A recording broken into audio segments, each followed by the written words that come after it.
Oh shoot! Why is it playing? I don't want to. I didn't say play. No. All you gotta do is just go back. All right, cool. There we go. All right. All right. We are live. Yo, what's going on, YouTube? It's your boy Alex Thomas here, back with my boy John Stewart, aka Smooth J Stew. We live, baby. And we are live. I know we took a 2-week break. There wasn't that really that much that came out or news wise that I wanted to talk about, and I was just not feeling it. You guys, if you guys know, if you guys do YouTube, you guys know sometimes you guys have a period of time where you guys feel kind of drained, and you feel like you've been doing a lot and stuff. So I've been feeling like I've been doing a lot when it comes to doing this. So we just took a 2-week break. I told John go ahead and be with the family. Spend that time. Be with the family. I know you feel like we be taking time from doing this, but today we are doing something that I wanted to try on the channel. We might as well do it on Nerd Talk. We're going to do my very first watch along, and we are going to watch Spider-Man 2002, the Sam Raimi Spider-Man from 2002. We are going to watch that today. And like I said, we're going to do it live. So if you guys want to watch it with us, you guys can cue Spider-Man 2002 on Blu-ray, DVD, videotape, wherever you guys have it digitally. Yeah. Cue it up to timestamp 0. And when we hit play, you guys can hit play. And that's when we'll start doing it. We already got it rigged to 0. We'll give people time to get it loaded up and everything. Yeah. We're not going to start it before everybody's ready. So like I said, if you guys want to watch it with us, and if you guys are watching during the replay, like I said, these are the rules. This is what we do. You're going to hit my mic feel like it's not in there. There we go. That's better.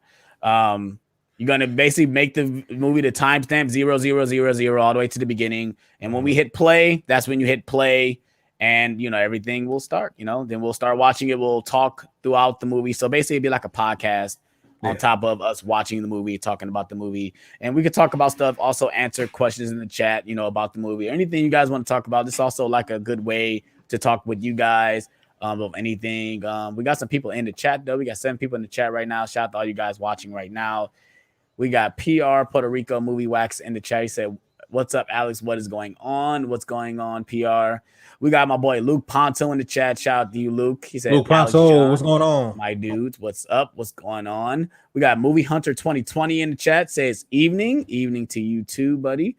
We got Mr. Nichols in the chat. What's going on, Nichols, man? What's happening? Just checked out your swap meet video. I be upset when I be seeing his swap meet videos, man, because he be seeing some shit. Like I said, he found the Dark Knight Rises Steelbook for $1.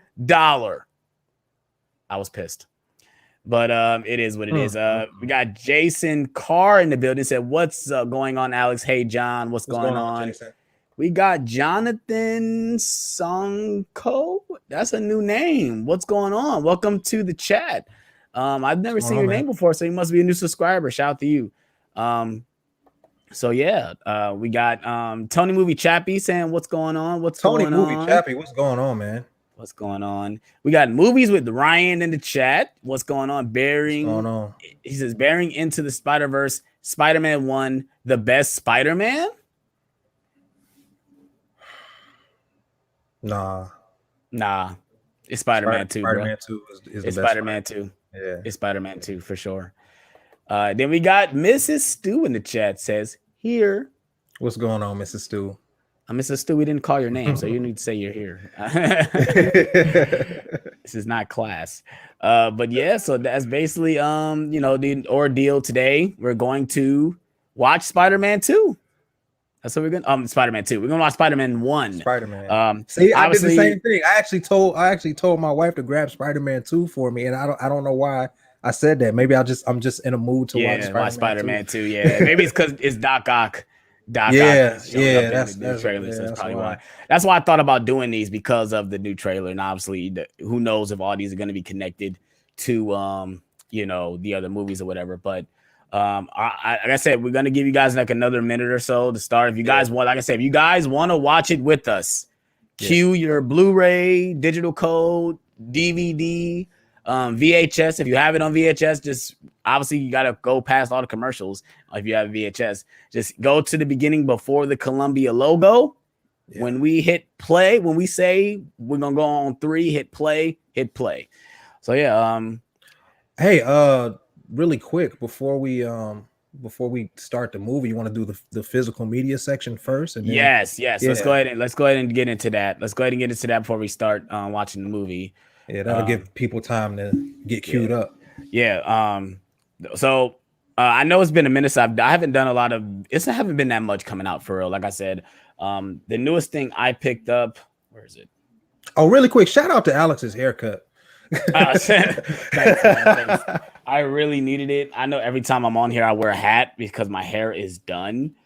But I really needed a haircut. I'm going to a wedding.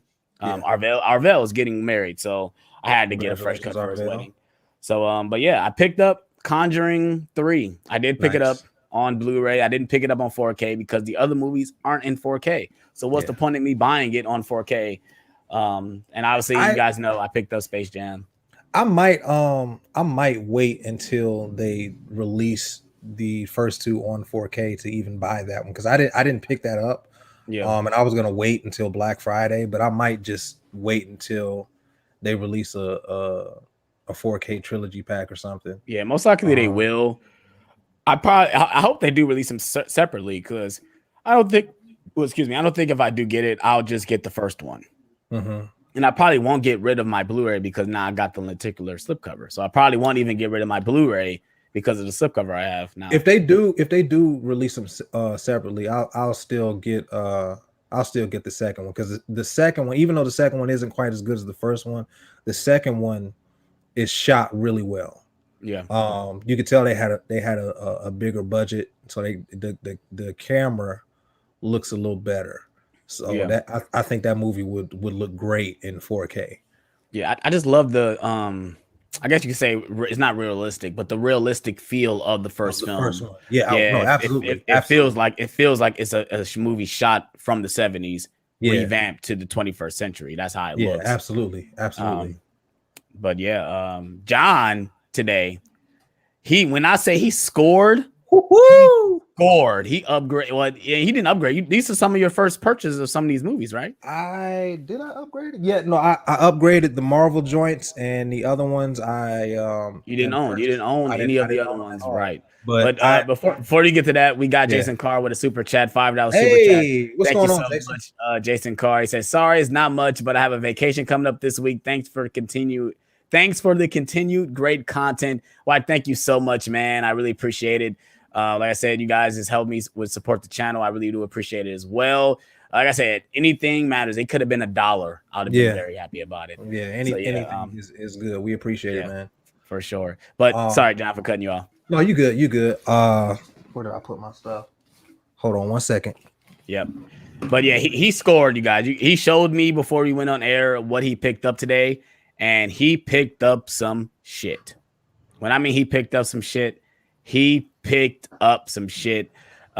Luke Ponto say he also picked up Conjuring 3 on Blu-ray last week. Yeah, I'm not excited for anything coming out this week, so I won't be spending no money, because what Luke says, not Jason. Luke says End of the Heights comes out next week. I am not buying it, and I'm not buying Dune on 4K either, so I won't be doing a Blu-ray hunt video. I'll probably be doing my end of the month video besides the Blu-ray hunt, because there's nothing out that I want to get.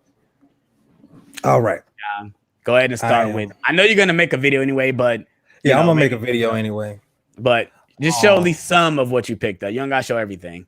So really quick, just to give you guys a preface, like just to provide some context. There aren't many used places in the Atlanta area. There are some, but you got to find them. So I hit up Google, and I went on the Blu-ray hunt of all Blu-ray hunts.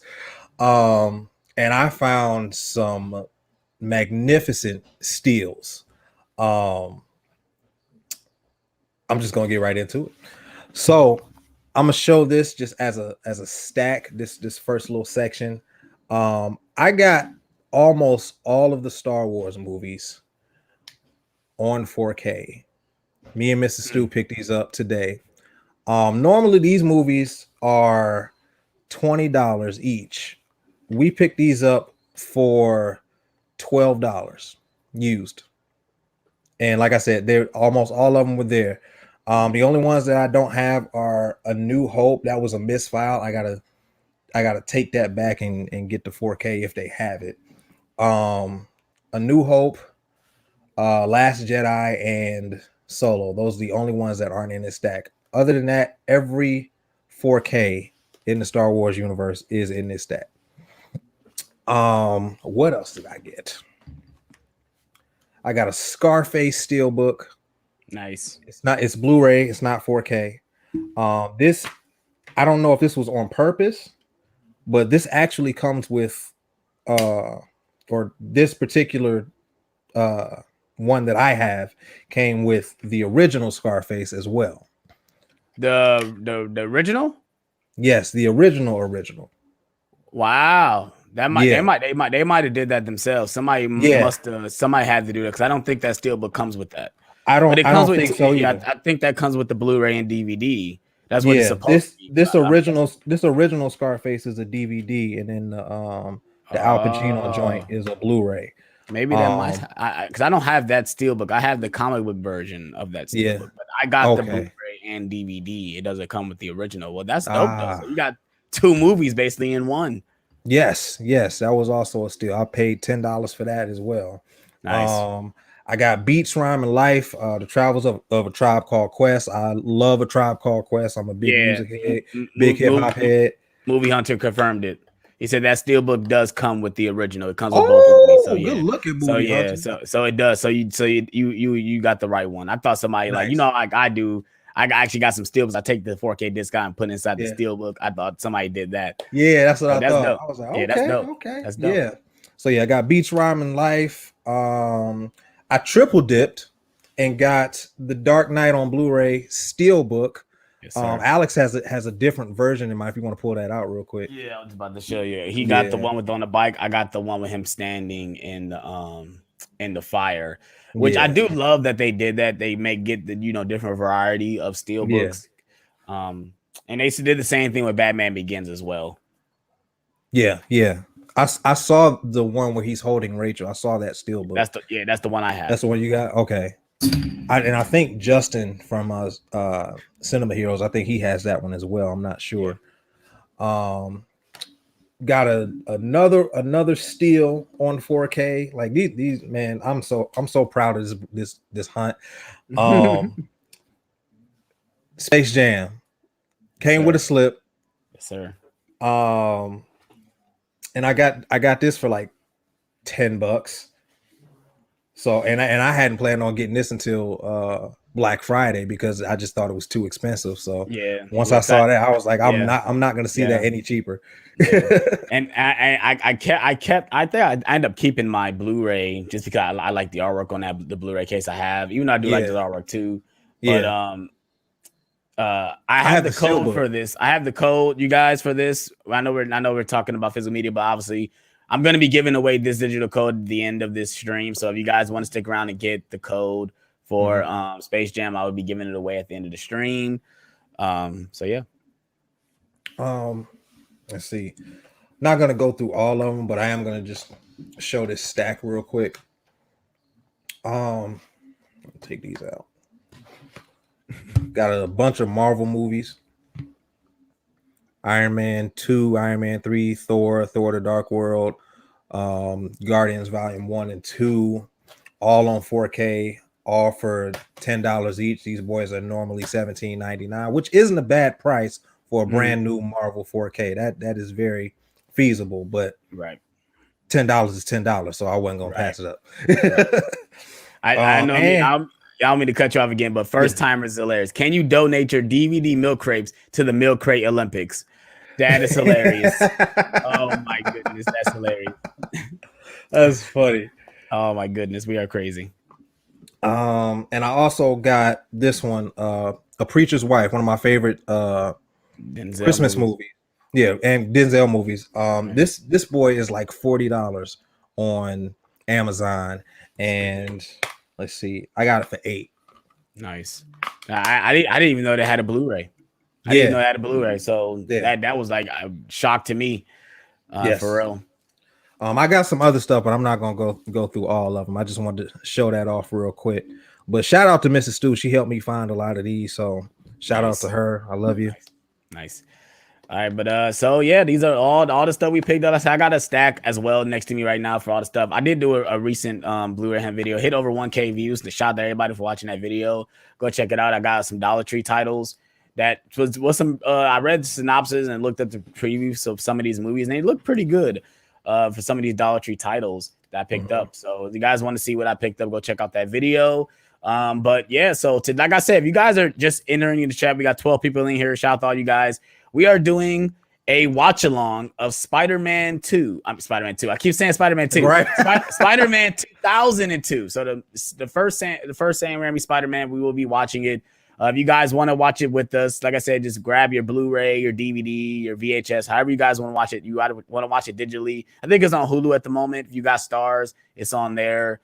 Like I said, if you guys want to just cue it up to 0, and when we hit play, you can watch it with us. We will be talking about the movie throughout, answering you guys questions in the chat as well. So yeah, John, are you ready? I'm very ready. All right. Like I said, we're going to count to 3. We're going to hit play. So like I said, you guys have been warned. So let's go. 3, 2, 1. Oh no, hold on. My shit timed out. Okay. Let's do it again. 3, 2, 1. Play.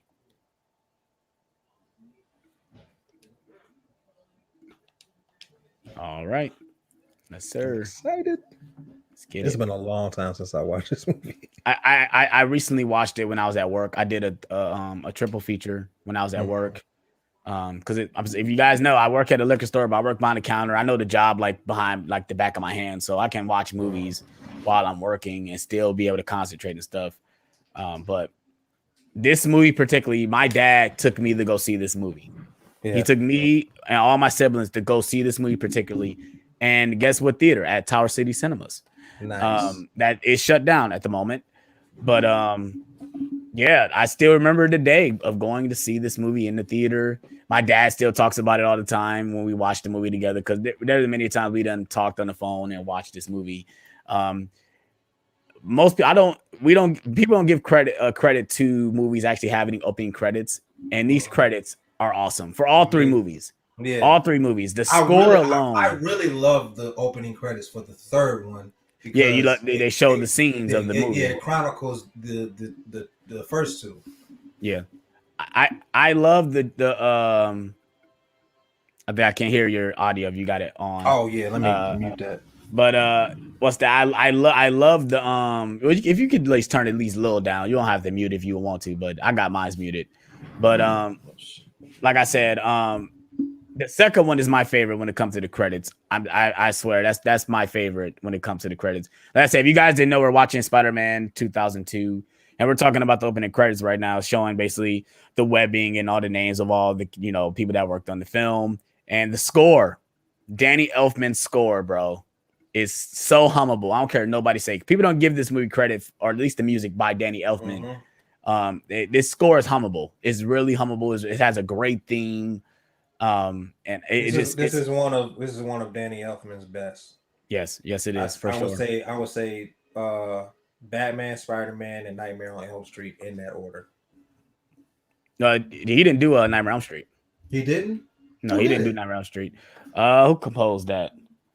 I know it sounds very. That wasn't Danny Elfman who did Danny Elfman. Street. No, that wasn't Danny Elfman. I'm pretty sure Movie Hunter knows. Yeah, I don't remember who the composer is, but I wish Cinema Studies was in here. I know he would know. Yeah, I don't think he did. I know. It was Heather Langenkamp was dating the person who was or was with the person who did the music for Nightmare on Elm Street. I know that obviously it's not about Spider-Man. Jonathan asked thoughts on Free Guy. We didn't see Free Guy. I haven't seen Free Guy yet. I'm gonna just wait for it. I'm gonna just wait for it to come out on 4K. It's coming out very soon, so I'll just buy it. We got my boy Mid-Level Media in here. Shout out to you, man. Like I said, I know you just showed up, but like I said, we're doing a watch along of Spider-Man 2002. I want to keep saying Spider-Man 2, but we're watching Spider-Man, the first Sam Raimi Spider-Man. Like I said, if you guys are watching the replay, when I did do a 1, 2, 3 play, that's how you guys will start when we watch it. And right now we're coming up where Spider-Man is talking about Mary Jane. And your thoughts on Kirsten Dunst as Mary Jane? I enjoy her as Mary Jane. My thing is tripping right now, and I don't know why. There we go. Turn this off. All right, yeah, I love Kirsten Dunst as Mary Jane. It's Kirsten. Kirsten. Really? Yeah, it's Kirsten. It's not Kristen. I've been saying I was saying Kirsten. Oh, Kirsten. Yeah, that's same. Yeah, same. Kirsten. Yeah. Most people say Christian or Christian. Kristen. Yeah. Yeah, Kristen. Yeah, it's not that. Yeah. I'm sorry. Reaction and reviews. I was just getting into so we can hurry and start doing this. He says reaction reviews. I got Avatar: The Last Airbender, Legend of Korra, both in steelbooks. Awesome. He got Titan season 1, Harry Potter, the 6-movie collection on Blu-ray. What do you mean 8-movie collection? Because there's 8 movies, buddy. He got the I Am Legend steelbook, The Revenant, and the Lord of the Rings Blu-ray. That is awesome. Oh, he still is going. God damn. You picked up a lot of reaction and reviews. So I got Tron Legacy Chronicle. Oh, the one where Alex spoiled that Michael B. Jordan died. Yeah. I'm sorry, that movie, but the movie's over 10 years old, buddy. Come on, you guys. So yeah, but nice pickups though. Nice pickups. We got Kay in the building. He said excited. I gotta fix this thing. So hold on 1 second. What's going on? All right. Do. But yeah, like I said, if you guys are just now popping in, we got 12 people in the chat. Shout out to all you guys. Like I said, we are watching Spider-Man. You know, just because I got excited because No Way Home, the trailer showed, the Doc Ock's tentacles, and we got the pumpkin ball, Green Goblin's bomb. So I'm like, I might as well just start watching Spider-Man 2. I wanted to do this as a series, actually doing watch-alongs and stuff. So like I said, if you guys enjoy stuff like this, go ahead and hit that like button. Please hit that subscribe button. Let me know in the comment section below if you guys will enjoy this type of stuff. I would love to bring people on. Like I said, Ken, this is basically how we would do it. I would basically have it where we'll do it like a live stream. We'll be watching a film and we could talk about it throughout, the play of the film. That's basically the goal of how I want to do these watch alongs. But right now we got Mr. Dr. Green Goblin meeting Spider-Man for the first time. Well, Norman Osborn and Peter Parker meeting for the first time, which is weird because Peter and Harry are supposed to be best friends. How does he not know? How have you gone this long without meeting his father? Knowing his father, yes, that doesn't make any sense at all. But and I know obviously this is just for him to get bit by the spider. Like he's already in the museum talking about the spiders and stuff, so he can automatically get bit. And I do love how fast this movie goes. That's another thing. It's very quick to get him to get him the Spider-Man powers, which I do enjoy. Now we haven't talked about it, but is Toby your favorite Spider-Man? No. Who's your favorite Spider-Man? My particular favorite is Andrew Garfield. It's Andrew Garfield? Wow. And I'm not saying that his movies are my favorite you're talking about just him. I'm not talking about movies. Yeah, I'm not talking about movies. Yep. Yeah, just him in his role. He's my favorite because he's the most he's the most accurate to the teenager of the 21st century. Yeah, I can see that. I didn't like how emo he was. But he's based on Ultimate Spider-Man, and that's how he is in the comic. So, and Ultimate Spider-Man is awesome to me. Reaction says, can you put the time on your screen so we can follow along? 12:30 time. It keeps going. I don't know what you mean, but I don't know. I don't know how to do that on StreamYard. If StreamYard gives me that ability to put a time on here, I don't know if I can do that on here or not. So that's why that's why I just say when you press play, that's when you press play, and that's how we'll watch it because we're literally watching it as we go on. We're not pausing it or anything like that. So we're just watching. We're at 8 minutes and 26 seconds. Yes. Right now, I'm on the scene where Harry is talking to Mary Jane because Peter couldn't do it. So now Harry is talking to Mary Jane, which is like hilarious because he's using all the lines that Peter said to get to talk to her. It's like, Peter, you could have just did that, but obviously you're just, you know, you're the awkward guy. So Right. But going back to the favorite Spider-Man, at a point in time, he was my favorite Spider-Man. I did not enjoy Andrew Garfield as Spider-Man. Yeah, I did. Tobey Maguire was my Spider-Man, and at a point in time, he still is. But that's just nostalgia, I guess you could say. Yeah. Tom Holland has kind of won me over smacking people over the head so hard, bro. And it's aggravating though, because it's not a good assumption. It's not a good reason to why to like something. It's really not. But I can quote these movies like the back of my hand, you know, like so. Yeah, the reason I like Andrew Garfield, like I said, he's the most accurate to the teenager of the 21st century, especially the outcast of the 21st century. Yeah, because this Peter Parker and Tom Holland, they're very much nerds. Yeah, for sure. Tom Holland is more of like a cool type nerd. But this Peter Parker is definitely the classic version of a nerd, whereas Andrew Garfield was more of he wasn't necessarily a nerd. He's incredibly smart, but he was more of a loner, an outcast, which I think is a better way to go with Peter Parker if you want to tell a modern story. Yeah, that's one of the reasons why I don't hold the Raimi trilogy as a whole so high, even though I think Spider-Man 2 is the best movie out of them. I'm talking about the trilogy as a whole. I don't hold it as high as other people hold it, because his Spider-Man feels very dated. Yeah, for sure. It feels very, even though it's in modern day, it feels very 60s. But this is 60s. This is Raimi's favorite iteration of the comic book. That's why he chose to do it this way. This right. is And I definitely respect his decision, and he does it well. But the thing about the other two Spider-Man is they feel more relatable than Tobey Maguire to me. Yeah. We got Ken says, can he say his favorite Spider-Man is Miles Morales? Yeah, you can say that. Oh, absolutely.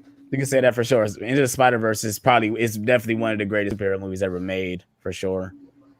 But yeah, go ahead. Forgot what I was getting ready to say. That was my fault. I had to read his comment because that was like he wanted to say Miles Morales is his favorite. I'm like, yeah, shit. I love I can't even think. He said his name, Shamik Moore. That I can't even say his name. Shamik Moore. Yeah, he was great. He's from Dope. If you guys didn't know, that's who voices Miles Morales. Yeah. But yeah. Right now we're on where Norman is talking to, I guess, some generals about the formula. It's not ready to be for human testing. And the line "back to formula" is always stuck in my head every time I watch this movie, because he says it to Dr. Strom when he kills him. But yeah, this stuff right here I didn't really care about as a kid. I was just so ready to get to the Spider-Man stuff, you know, because this stuff went over my head. Now I watch it now. I was like, okay, I understand everything they're talking about is that he's trying to make a formula for the government for enhanced beings so they can make soldiers, kind of like Captain America. That's basically what he's doing. He's making a super soldier serum. That's basically what he's doing. Right. And nowadays I'm into it. But back in the day when I watched this when I was little, I didn't care about none of the stuff they was talking about. Did you see this in theaters? Yes, my dad took me. I did not see it in theaters. Yes, I saw it in theaters. My father took me, my brother. I think he took all of us. I think even Nisha was there, I think. Okay. But I do remember seeing this. Like I said, I went to see it in Tower City Cinemas. Oh yeah, you did say that. My bad. Yep. But yeah, I didn't get a chance to see it in theaters. I did see Spider-Man 2 in theaters. My uncle took me to see that. I wish I would have went. I wish I would have went to go see that. Favorite movie theater experiences. Yeah. We got Latulo Moore saying, I picked up Nobody and Godzilla versus Kong on 4K He pre-ordered the American Psycho Best Buy exclusive steelbook. He ordered the Zombie exclusive lenticular steelbook from Days of Future Past and the I Am Legend 4K steelbook. That is awesome, bro. Black Widow is already sold out on Best Buy's website, steelbook wise. That's ridiculous. I already looked and it's gone. It says coming soon, like Zack Snyder's Justice League. So I'm hoping if I go there, it's gonna be there. But if it don't, I mean, I probably won't buy Black Widow day one then if I can't get the steelbook. I'm not gonna double dip on that film, and I'm not gonna buy the slipcover because I want the steelbook. So right. I don't know. We'll see. But yeah, right now we're getting into Peter getting home after being bit by the spider, and he's basically going through the transformation. And this is definitely early 2000s stuff because like nowadays you don't get this. I guess you could say like nowadays you don't get the person turned to the spider and you'll see like the inside of his body turned into stuff. Like this is definitely early 2000s stuff. This like Hulk did this movie did this. I even think Daredevil did it too with the stuff going into his eyes. Like I think that did the exact same thing. And maybe this was because it was introducing these characters for the first time on the big screen. Yeah.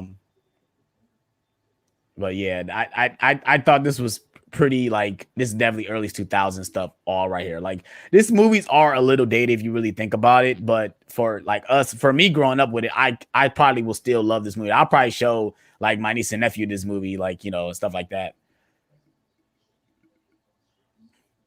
But yeah, right now we're on the scene where Norman is about to test his own serum on himself, and it's not gonna look good for him because he's gonna turn crazy at the end of this. Let's go ahead and look into the chat. We got Kay saying Toby will forever be my Spider-Man. Holland's okay, but he's too innocent for me. He's too innocent. What is your thoughts on that? I mean, I get what he's saying. I don't think that he's too innocent. He's an actual. Well, he was at the time he got casted. He was an actual teenager. He was 19 when he got casted. Yeah. So he was the closest to Spider-Man's actual age of any actor, which I think was very appropriate. It was the first time we had actually gotten a teenager to play a teenager, right? Because a lot of they do that a lot in movies and TV shows. Because how long was Melissa Joan Hart, the Sabrina the Teenage Witch, for like she was a teenager for like 8 years? Yeah, you only get that with like the Harry Potter movies, where actually all the actors are actually the ages that they were playing. Yeah. But yeah, I agreed. I think he's like I said, I am liking Tom Holland the more and more I watch him. I'm ready to see No Way Home. I will say this. Like more. I will say this. Tom Holland has like a Ben Affleck effect with Spider-Man, like Ben Affleck had with Batman. He's the most balanced of all the Spider-Man. Yeah, I agree. While he's not my favorite, I do say he is the most balanced. Yeah. So we're coming on the part where Norman is freaking out inside this chamber. Now, did this freak you out when you were watching it? Because it freaked me out, but I was a little kid when I was watching it. So no. But this part did freak me out when he was like going crazy in this thing, especially when his eyes is like eyes are white. Yeah, that freaked me out as a kid. And obviously, like in a couple scenes later, they do like a jump scare showing that scene again. Yeah, it's honestly looking at it now, it's kind of silly. Yeah. But I'm saying this, but stuff like that is like Sam Raimi is like that. He's kind of like he got that campy vibe, you know. Yeah. Whereas and I think it works for this universe, you know. That's one thing that I don't want to see in Doctor Strange. I do not want camp in Doctor Strange. Yeah, I think he's gone away a lot from this type of style, I guess you could say. And I understand that. Excuse me, Kevin Feige probably will allow him to do a lot of stuff, but. Kay just did back to formula, and that part just literally just happened. That's hilarious. But yeah, we're getting on the part where Peter waking up and he find out he didn't have to do no ab work because he got a 6-pack and everything. Now I'm gonna lie, do you have moments where you do the same thing in the mirror, you look at yourself and do this and think about this movie? Because I ain't gonna lie, I do that. I'd be looking in the mirror and be like, "Yep, big change." I'd be thinking that in my head when I'm looking in the mirror. just because of this movie. I'm a nerd, but I'm not that nerdy. No, I haven't. I guess I am a nerd then, because I do that. I'm not even gonna lie. Like, no, I haven't done that. now, like, I know there's a rumor saying that Toby didn't do that much to to look the way he looks in the suit, and most of the stuff is padding and stuff in his suit. How do you feel about obviously nowadays actors are literally going to the gym and getting fit for these roles, but back in the day it wasn't really common for an actor to get in shape besides Hugh Jackman. Hugh Jackman was the one that kind of made that a thing. Popularized it. Yeah. He popularized actually getting into shape to doing this. And to me, I wish Tobey Maguire would have got more in shape for this role. You say he would have got more in shape for the role? Mm-hmm. Like, what do you mean, like skinnier? No, like talking about actually like built. Not like built, but like built. That wasn't, where it's like, that wasn't him? That wasn't his body? No. I thought like he got big and they kind of touched it up because they did that. Yeah, that's what I'm saying. Yeah, he didn't get as ripped as it looks on. Oh screen. yeah, okay, yeah. Because they did that with Ben Affleck. Ben Affleck like gained a lot of weight, but he wasn't as defined. So they touched toned it him up. Yeah. They toned him up for his shirtless scenes. But yeah, I mean, I'm cool with it. I think this was a good use of it, because if you didn't already know that they didn't touch it up, you would probably go over your head. Yeah, because they did a really good job with it. Yeah, because I didn't know that until obviously getting into the actual looking into films and stuff like that. Yeah. PR Puerto Rico said, it's pizza time, Peter. We're not on that one yet, buddy. We're not on that one yet. I can't wait to watch Spider-Man. I always say that line every time I watch that movie. It's pizza time. You're late. You got to watch the 2.1 version, because it's literally so extended, where he's coming out of the closet and everything keeps falling on him. And he literally takes a piece of webbing off the boxes, though. It's so hilarious. Yeah. But right now we got Peter discovering discovering these powers. And it's like it's messed up. Then he got to walk all the way to school, unless he took the train. But because he missed the bus again. And Harry must go to a different school, because where is he at? He's not in school, like, unless this is like happening at the same time. But Harry goes to school. He goes to boarding school. No, he goes to the same school because Harry is there when he's fighting Flash. No, he just got there. He wasn't always at the school. Oh, okay. Yeah. Because he mentions that at the beginning of the movie. Yeah. He was like, he's talking about you flunked out of every boarding school. Yeah. But right now we're getting where Norman realized that the doctor is dead, and obviously he did it, and he did it. I know he knows he did it, but he don't remember. Yeah.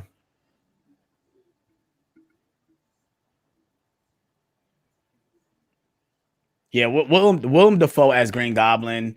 I love his casting as Green Goblin. I do too. And I really hope if the rumors are true that he is back. Like, even seeing the pumpkin ball doesn't confirm that it's him. Right. We don't know it's actually Willem Dafoe playing the character. And obviously, like I said, the next trailer, No Way Home, we're most likely going to see all these villains. It's going to be pretty messed up.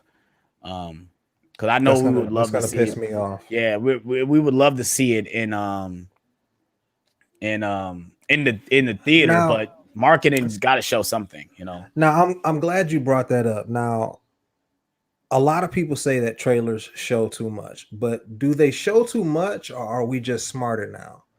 Because we have internet, we have social media. It's a bit of both, but let me tell you this though. Trust me, I go back and I watched the Spider-Man 2 trailer. I watched that trailer a lot because I love it. I love that Spider-Man 2 trailer. They show a lot in that trailer, bro. You see a lot of the action scenes that you would think you would see that would be in the movie, but you see a lot of them. And back then, I didn't care about that stuff. But and that's the thing. I was excited to see it.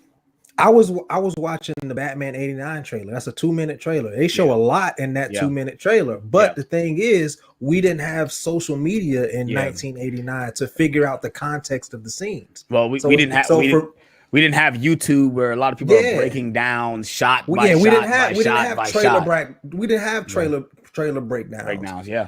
So I think it's less about them showing stuff in the trailer and more about people not shutting up about it. People always theorizing about it. Yeah.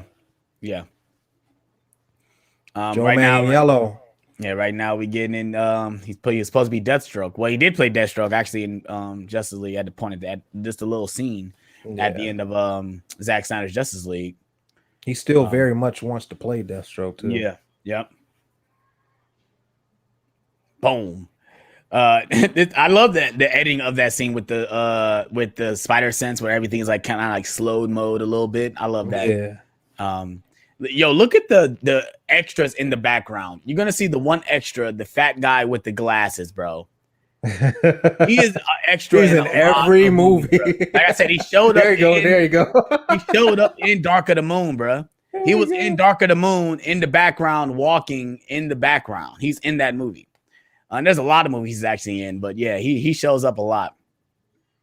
Yo, Kristen Dunst does look beautiful though. She is a beautiful looking woman though in this movie. I ain't gonna lie. But yeah, this part is hilarious because they just don't know. He just like literally dodging everything, and they just don't know like what to do. Whoop! Oh my lord!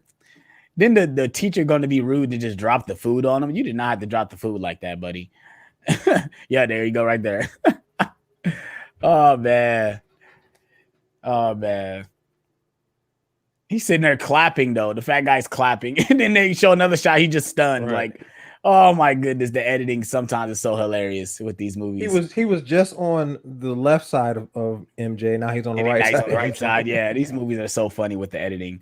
Yeah, but yeah, we're about to get the climbing scene, and every kid does this, bruh.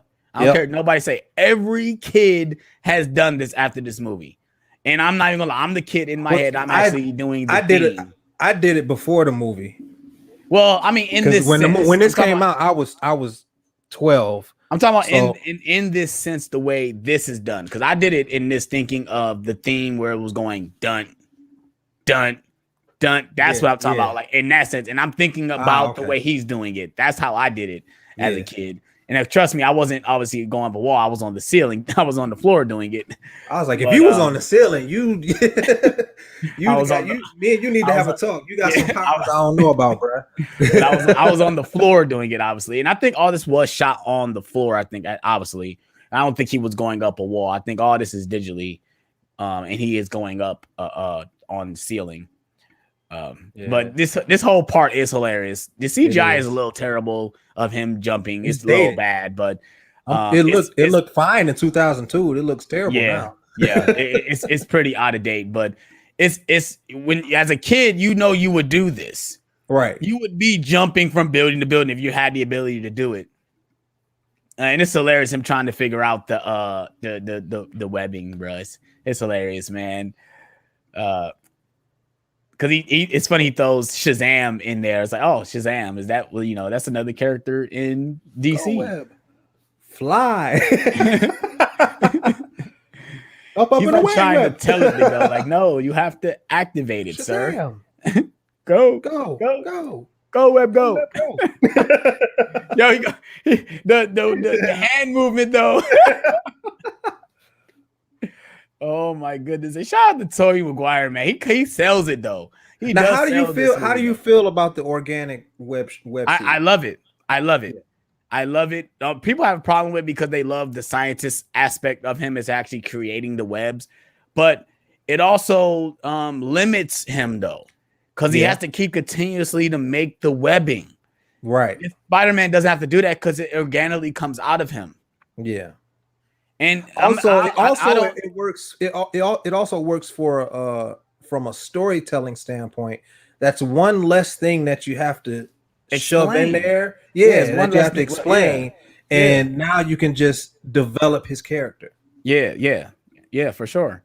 But I was saying this: I'm not a spider expert, but do spider have to create their own device to spring webs? No. Okay, it's organic. Right. So I'm not upset with it. If anything, this is the accurate way a spider would do it. You know, he wouldn't have to create webbing to make if he's a Spider-Man, you know. But obviously in the comics he has actually web fluid. So if you want to go comic book accurate, yeah, fucking give him web shooters. But I had no problem with the organic webs at all. Right. It's just funny that it looked like a glob of spit on his wrist, but it does. But yeah, I ain't gonna lie though, like growing up, I wish I had the girl next door growing up. Peter, you're lucky, bro. Cause I never had this before. And it's feel like this is the exact same shot. They feel like they shot it the exact same way in the second film. It's obviously more glossier because it's more, you know, it's made better because of the second movie. But it felt like this is shot the exact same way in the second film. By the way it's shot. But yeah. Let's get back into the chat real quick. Yeah. People are talking about. Yes, sir. We got PR Puerto Rico saying we got 3M. You're not going nowhere. Oh, he talking about Bonesaw. That's what he's saying. He's saying Bonesaw's. You got 3 minutes. You ain't going nowhere. What's it? What is that wrestler's name? Randy Macho Man Savage. Savage. Yeah. Okay. Bonesaw is ready. Yeah. I'm a little behind. What you guys going to pick up next week? What movies? I'm not picking anything up next week because nothing that I want comes out. Yeah. So I mean, I just got all that stuff. I'm not getting anything that isn't a new release. Yeah, I mean, I there's nothing I'm really like looking forward to get. So I probably won't be spending anything. I probably won't be going to the exchange. I probably won't be going to Dollar General. I probably won't buy anything next week, which will be good because I mean that saves me a week of spending any money on movies. So I can save for September and October. But Kay say my parents bought this movie on VHS for my 8th birthday. One of the first movies I ever owned. Love it. That's awesome, Kay. I remember getting this on DVD for the first time. My Uncle Man had a Spider-Man party when he was like 6 or 7. And my grandparents had this huge big screen TV in their room, the floor model joint. You know, the one where you can't see from the side or whatever. And that was the end of the night. We sat down. He had a Spider-Man cake. He had the Spider-Man PS1 game at the time. Yeah. And we all sat down and watched this Spider-Man movie. And then after that, we played the Spider-Man PS1 game. The one where you can't go on the floor. You can't go on. You got to stay on the buildings. Yeah. Yeah. It was basically a Spider-Man day that day. And it was awesome. It was awesome. This was one of the first DVDs I bought for myself. This really? Bad Boys 2 and Superman Returns were the first DVDs I bought. Nice. Let's get back up. I feel like I'm okay. We're going back to Spider-Man. So To the More says Andrew Garfield was too angsty. And personally, I think Toby was more emo than Garfield. I disagree on that one. I disagree on that one too. He doesn't really get more emo until the third one, but he's not that emo. He's just more awkward, I guess you could say. Peter was more like you would say emo. He would be to himself. But see, that's the thing. Like, what's your definition of emo, right? Yeah, I'm saying like, was Andrew Garfield really emo, or did he just just keep to himself? Just I mean, saying? Like if somebody bothered him or something, or tried to talk slick to him, he'd say something back. He was definitely he was definitely that kind of person, like being a smart aleck or whatever. But for the most part, Andrew Garfield really just his Peter Parker really kept to himself. He didn't have Harry to talk to. He barely talked to Gwen. Right. Okay, there we go. But right now we're getting into Spider-Man drawing the costume. Now, I wish they would have done and did some Easter eggs in this scene with him actually drawing other Spider-Man costumes. Like I would love to see if he would have drew the Scarlet Spider costume and stuff like that. That would have been a perfect moment to do this. Yeah. But obviously we don't get that. We see some other designs of a Spider-Man costume. Then he finally draws. It kind of looks like the animated series Spider-Man costume. Yeah. In my opinion. Obviously it's the original Spider-Man costume, but it looked a lot like the animated Spider-Man costume. Oh, would you look at that? Not so subtle product Not placement. so, yes. And then when he catches it, he doesn't even like show the name. He just like covers up the name. You already showed it the first time. Might as well just go all out. We got PR saying, what do you think about the movie Daredevil? I love the movie. Now you're talking about the Ben Affleck one, right? The director's cut is the better version. I would go with that version if you watch it. But it's still not very good. It's not a good movie, but the director's cut do save it up a couple notches because it's watchable, it's passable, but it's very, very early 2000s. Very early 2000s. I don't like Colin Farrell as Bullseye. Oh no, yeah, he's not. He's good terrible. Yeah, he's over the top. Not good now. Ben Affleck is cool as Matt Murdock. Yeah. Michael Clark Duncan is cool as Kingpin. Yeah, Jennifer Gardner is good as Elektra as well, and I have no problem with her in that movie. The cast for the most part is solid. It's just there are a few things about the story that don't. The story and the script. The story and the script. They obviously they don't hold up to today's standard. Maybe in 2003 when the movie came out it was okay, but today like we've gotten so much more sophisticated and smarter. On certain points, obviously, and there are a lot of scenes in the movie that feel like they were it felt like the director was really trying to make a comic book movie, and there are a lot of scenes that look a little too comic booky. It's like he was trying too hard. Like when Daredevil is holding the cross at the beginning of the movie, it looks awkward. Yeah, I see what he was trying to do. It was just poorly executed. Yeah, I think I think that shot, even of him being on the cross, that's actually an image from a comic book cover, I think. So I understand he's trying to be more comic book accurate, but I mean, especially, and that starts out the movie though. Like the movie starts from the ending.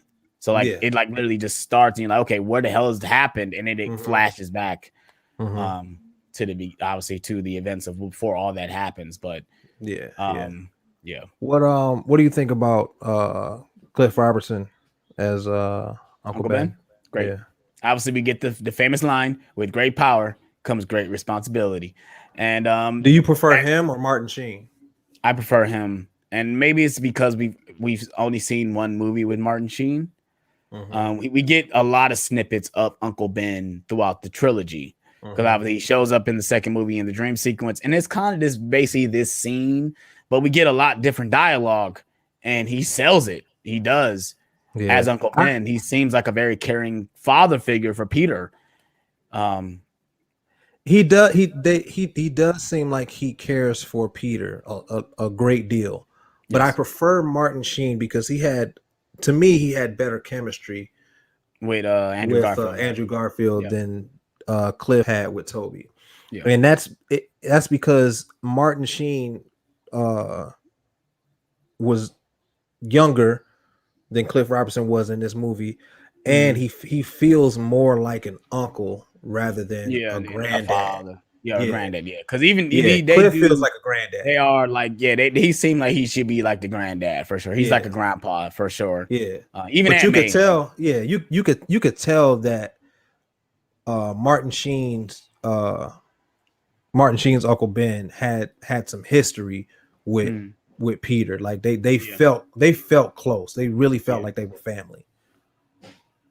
Yeah, but not now. We're coming up on the bone saw scene where Peter gets Bruce talked Campbell. about for getting being skinny and about to actually try to fight Bonesaw.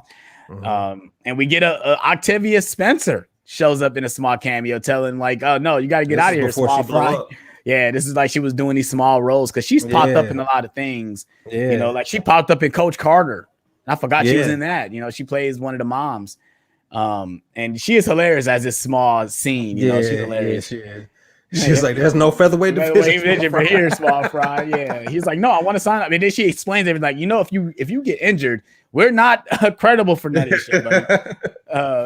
He said, "You actually doing this? You know that, right?" He's like, "Yeah, I want to do this." He's in it. May God be with you. May God be with you. Like, may God be with you. Oh man, yo, she a goat though, man. She'll do anything for sure. Yeah, she will. Anything she's given, she's really good. I ain't gonna lie. See, that's the thing. She was good. Did you watch The Witches that on HBO Max? No, I haven't watched it yet. She was good in that movie. Yeah, she was. Yeah, I love The Witches. I want that on 4K, and they probably won't release it because it's on HBO Max. Okay, I would actually own that physically. But see, I like actors like that. She's a phenomenal actor, and but she acts for the sake of acting, not for the accolades. Yeah. Like I said, she'll literally do anything and pop up anything. Yeah, like right now, like kind of like Gary Oldman. Gary Oldman has been in hundreds of movies. Yeah. But yeah, so right now we're on where Bruce Campbell names Peter Parker as Spider-Man. He actually says the amazing Spider-Man at that, and he gets upset. I'm the human spider. Human spider. Like, I don't care. You got my name wrong. Like, bro, get the fuck out of here, bro. You moron. Oh my goodness, this is hilarious. And all these women is like intimidating him. Like, okay, like this is hilarious. This one at the end is hilarious. Like, he's gonna rip 8 of your legs one by one. It's hilarious. Like what the heck? Oh, my legs. Yeah. Oh God, I can't feel my legs. Yo, he did the my leg thing before the SpongeBob dude did, huh? No, that SpongeBob was out before this, so maybe he got it from there. But that's hilarious. So I just thought about my leg. My leg. My leg. Cage. Yeah, I did love this scene as a kid. I did. And at this point, I was very into WWE at this time. Mm-hmm. And I knew that Randy Savage was a real wrestler. I just didn't know when he wrestled at the time. And I love that they did get him to do this. You know. Yeah, he wasn't active when this movie came out. Right. And he's built as hell. You ain't going nowhere. I got you for 3 minutes. 3 minutes of playtime. Oh man, this is hilarious though. Because what if he just would have stood up there? Would he still would have won? Like, if the goal is to stay in the ring for 3 minutes. So if he just stood up there, that's all he had to do. Mm-hmm. He would have won. You know, he would have got the $3,000. But that's not. He should have spider sense. Why isn't he detecting that? I mean, maybe obviously he just got the powers. Yeah, he just got the powers. They haven't kicked in fully yet. He just getting a taste of his power. How did he not know he got hit by a chair? He should know that he's getting hit by a chair. Yeah, you know. But I think all the movies are very consistent when it comes to the spider sense, because obviously with the new movies, Peter Parker still fucked up from his spider sense still. Mm-hmm. He finally kind of mastered it in Far From Home. But yeah, I like that in the new Spider-Man joints. It's a skill that he has to learn. Yeah, I like that. That's a very interesting take. Yeah. Yeah, this was pretty cool. I enjoyed this, and I love that in the actual movie game, this is a suit that you have on. Uh-huh. You start with this suit in the actual game itself. The PS2 game at that. Mm-hmm. This was pretty messed up that he only gave him $100, and the ad said 3,000. He just doing by asterisk. Oh, you stayed in there for 2 minutes. That's why you don't get the full amount. It's like it's pretty, and then it's karma. That's why you get robbed, bro. Mm-hmm. Like, that's why you get robbed, because you shouldn't just gave me the money. $3,000 for 3 minutes. You pinned him in 2. After that, I give you 100. That's some New York shit. Anybody in New York, man, these days, they really scam like that in New York, man? Because that sounds like some New York shit. Look at all that money on that desk. Right. You can definitely give me $3,000, bro. See, that's why you get robbed. That's why you get robbed. That's why you get robbed, hey, right there. What the hell? So put the money in the bag. This actor right here has been in a lot of side stuff too. This actor right here that's robbing him. Uh-huh. He popped up in Terminator 3. He played one of the firemen in that movie. He's actually the same actor who plays. He shows up in Transformers 2. He's Megan Fox's father as well. Yes. Yeah, that's him. He shows up in a lot of these small roles like this too. He's one of these actors. You know who he is when you see him, but you don't know his name. But he shows up in all these side roles. Yo, this line right here. I used it at my job, and the person got really pissed. What The dude, I missed the part, but that's my problem. I used that line at my job, and the person it hit me with a phase and walked away. I was like, I was like, because I think the guy was short. He was short some money, and I told him like, I missed the part, but that's my problem. And he just like grabbed his money and walked away, and I'm like, yeah, I'm about to hit them with that line again, bro. Because that shit, like, was he being a dick? Yeah, for sure. Yeah, they always act like that when they don't got enough money for what they want to drink.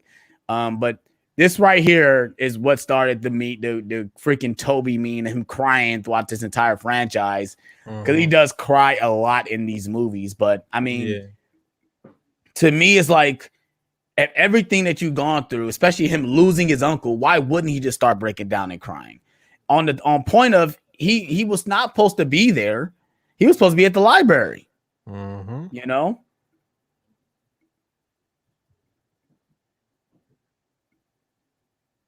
But obviously, it gets fucked up in Spider-Man 3. We won't talk about that right now. I really hate the way Uncle Ben dies. Like the way Cliff does it. It's very over dramatic. Over the dramatic. Because it's like he drops his hand. Like he just drops. Like, but yeah, this and then it's like they not grabbing him. Like, I know that's your uncle, but like, come on, son. You're like, this is a crime scene now. Like, oh man, I like this. Yeah, when he's like changing, like running and changing into his costume. Yeah, this is dope for sure. Yeah. Now here coming the terrible CGI though. This CGI is terrible. It's bad. It's bad, but it's a well shot scene. Yeah, it's well shot. But the CGI is like this is early 2000 CGI. This is where they was trying to master the way people look in CGI. Like this looks like Matrix Reloaded CGI. That's what this looks like. It looks like Harry Potter and the Sorcerer's Stone where they're flying through the Quidditch match CGI. That's what this looks like. But yeah, like I said, I'm gonna go into getting some backstory about this movie. James Cameron tried to make this. Really? Steven Spielberg tried to make it. I knew that. Michael Jackson tried to buy the rights so he can play Spider-Man. And happy birthday to Michael Jackson. This is his birthday today. He would be 63 today. Surprising I didn't play any of his music, but I did shout him out in my story today. But nice. Yeah, he tried to buy the rights so he could play Spider-Man. They thought about doing this animated at first, I think. They want to do it as animated at first. And I think no studio really tried to do it. And then I think I forgot how Sam Raimi came into the picture, but I don't think anyone else could really do it as well as Sam Raimi has did it after watching all these movies. I think they picked the right guy to make them, especially with the camp, because I think his level of camp really worked. I think if someone like a Spielberg did it, I don't know. I don't think he really could I don't think he could have nailed it. I don't think. I disagree. I think Spielberg. He obviously he would have done it different. Yeah. But I think with Spielberg it would have been bigger. Yeah, I agree. But you got to think about at this time, this was the second biggest comic movie at the time because X-Men already done come out. Yeah. And I think I'm just talking about the scale of the story. I'm not talking about the cultural impact. I'm talking about tone as well. Like I think what they wanted, they wanted something fun. I think Spielberg probably would have taken a different direction other than making it fun, because these movies are fun, and I think Sam Raimi bought that to these movies. I'm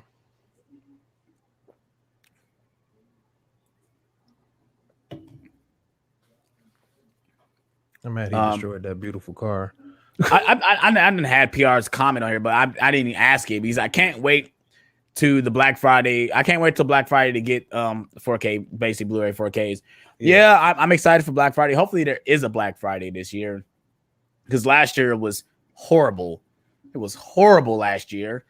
They did it different. They did like a whole month Black Friday type thing in all the stores. Hopefully they actually do dedicated for the weekend and not do a month thing. Now, if they do a month thing, I won't be mad, because that means I can basically do it throughout the month. But I will obviously a Blu-ray hunt video is coming probably that night. I'll probably be leaving work because I probably have to work Thanksgiving. But after I get off work, I'll probably be driving around going Blu-ray hunting if places are open.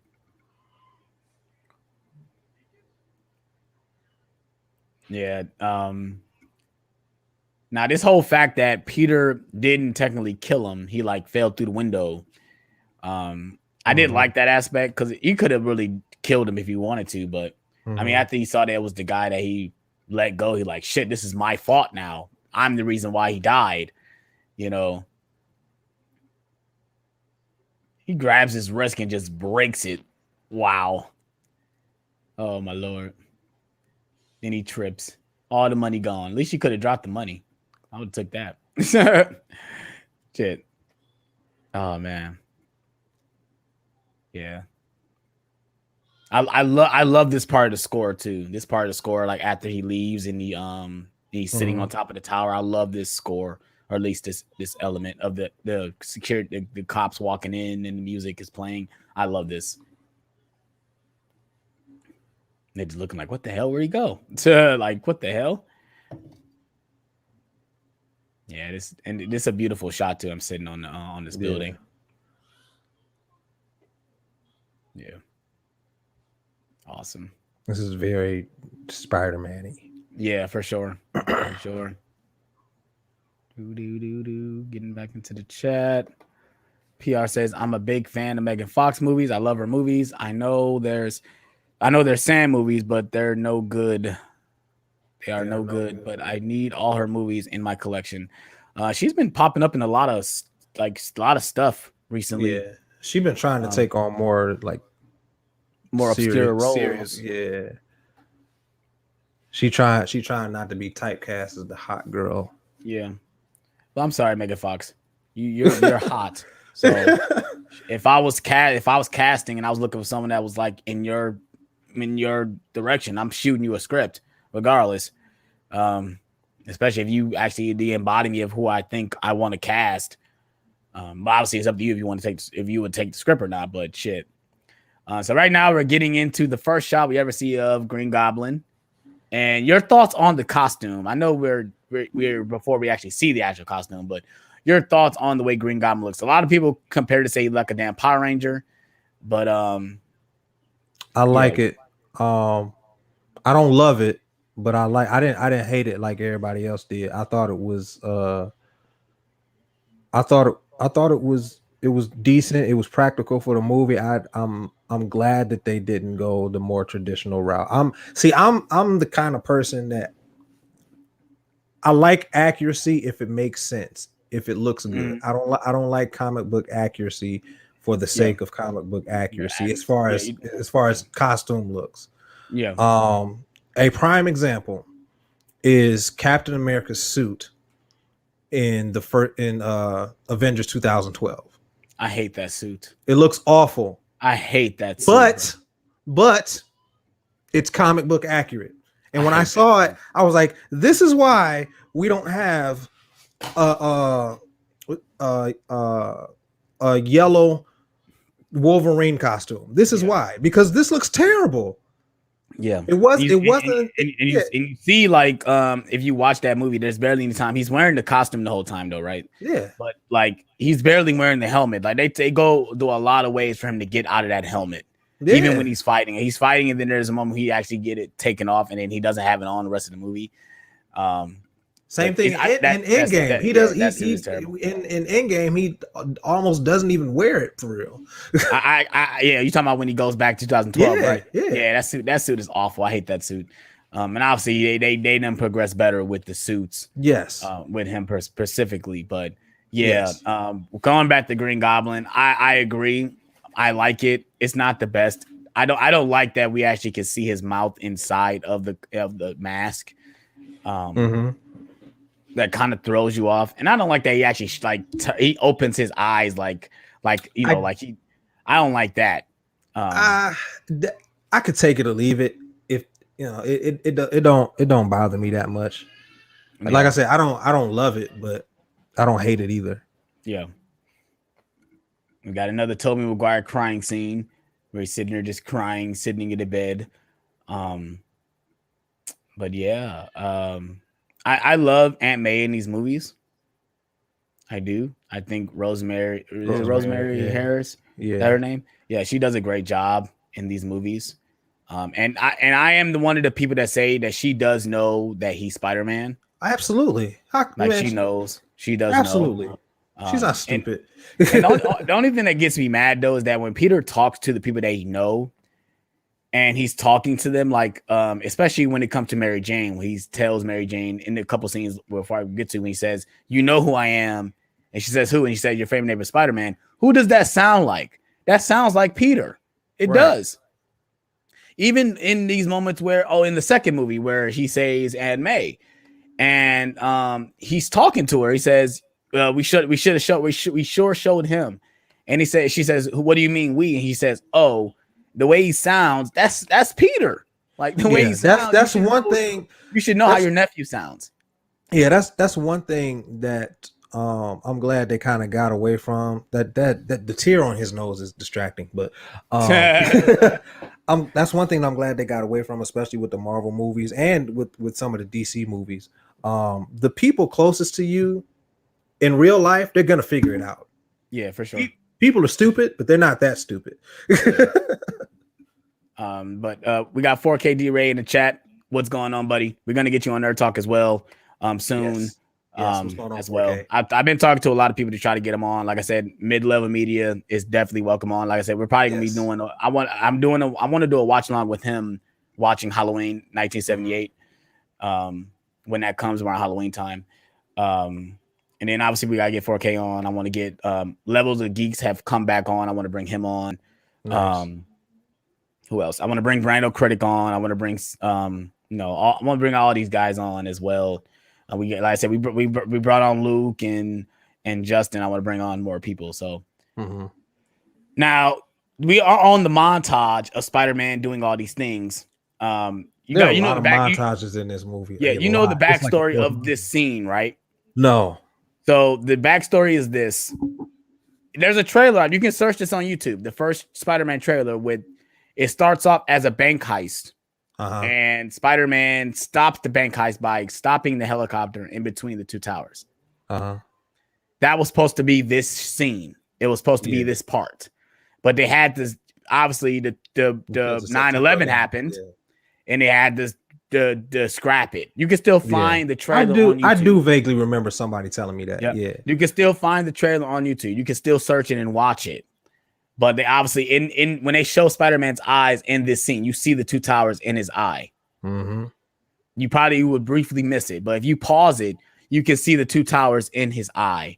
And that was supposed to be that shot. And then it gets into this scene. So that's why it seems kind of awkward where like you get a scene where Tobey Maguire walked by and he's not even smiling. He just put the mask on. It's like, it's pretty awkward a little bit. And you got all these New Yorkers just talking about Spider-Man. It feels lately like this is put in later.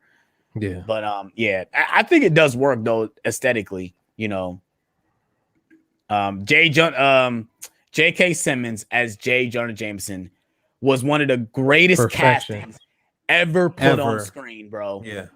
And I'm so happy that he's back playing the character. Shout out to J.K. Simmons, man. He won his Oscar for he won it for Whiplash, right? If I'm not mistaken.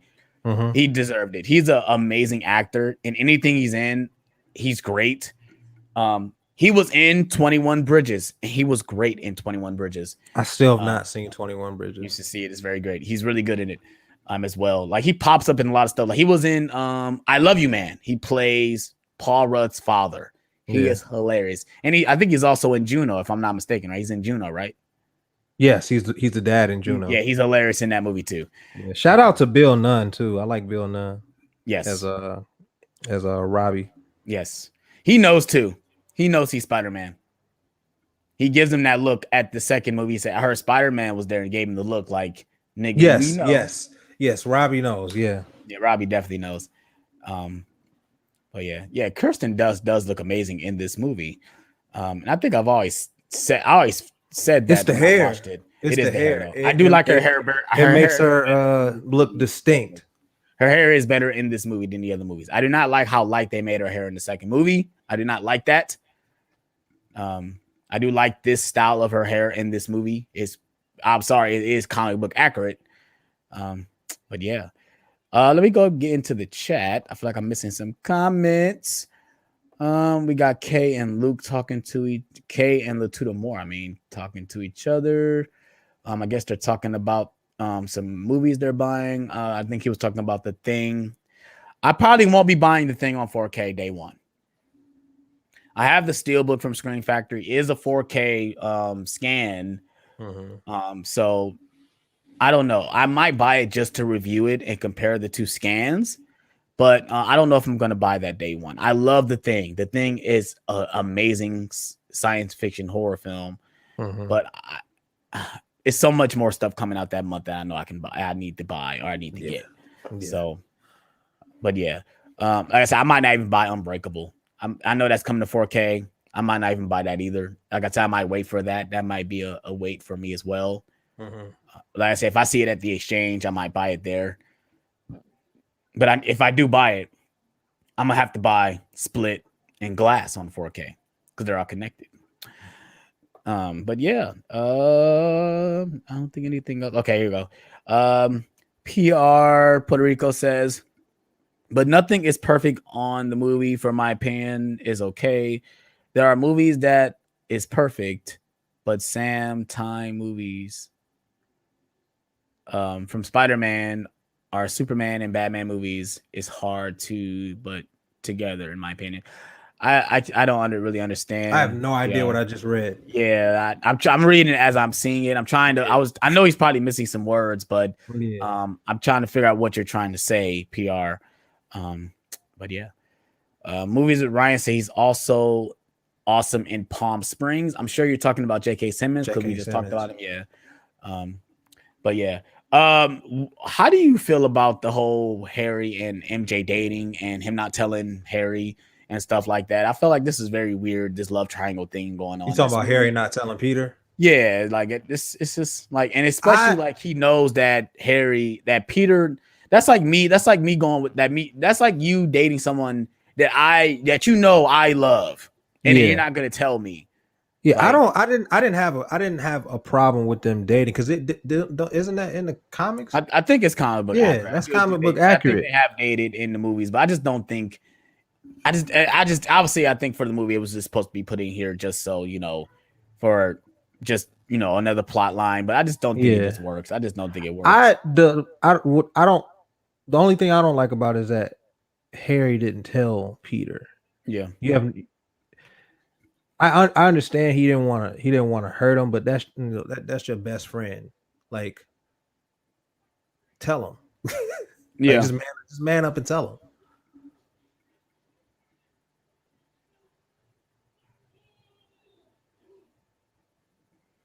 Oh yeah, so now we're on this part where he's basically posing for photos to basically get some money, and it would make sense that he would be like, I'm a photographer, they need photos, fuck it, I'm about to take pictures of myself and sell them. And I just think it's awesome. I do think it's awesome that, and then it felt like obviously the photos are photos that he didn't take, obviously, but I think it's great though, and I love that he just like thank you, bye-bye. He's like, okay, come here. I love that he does that to him a lot in these movies. Sit down, give me that. Yeah. Or not even in the second movie, he's like, he fires him or something for some reason, like, oh, you're fired. And then Parker, Betty come in saying, yeah, like, we need him for the planetarium party. Like, oh no, you're unfired. Come here. Yeah. He said, what do you know about high society? He said, never mind. He said, my one photographer got hit in the head with a polo ball. You're all I got. Oh man. And he's like, no, freelance. He's like, I give you nice Christmas meat. I give you a box of Christmas meat. He said, bring more photos. Bring more photos. Oh man. Yo, shout out to Elizabeth Banks, man. Elizabeth Banks. Shout showing up in these movies, man. She is bad too, though. And I go like the scene where, and especially in the third movie, where he's like literally like talking to her. I'm like, bro, I would have been pushing up on Betty for show. Yeah. Yeah, this movie is sprinkled with a lot of actors like that's like are like just randomly in here. You know, like I said, we didn't mention that Sam Raimi's brother is in this movie just as another character as well. And It was one of the employees at the at Daily Bugle. Yeah, so there's a lot of actors in here that that just are just sprinkled in here. It is pretty dope. I feel like this main guy that's across the table from Norman, I've seen him in something, but I just don't know what I've seen him from. I feel like I've seen this actor from somewhere, but I just can't think of it off the top of my head. His name is Jack Betts, and he's been in Falling Down with Michael Douglas. Okay, I have seen that. 8mm with Nicolas Cage. Yep, I have seen that. Okay, yeah, I've seen him in things. He was the judge in Office Space. I haven't seen Office Space. Office Space is a great movie. You need to watch Office Space. Yeah, I know it's a comedy. I need to see. I see it all the time at the Exchange, so I could buy it for like $5. All right, hold on. We got a hot take. Little more say he has a hot take. The best romantic co-star in the Spider-Man movie is Laura Hiller. I disagree.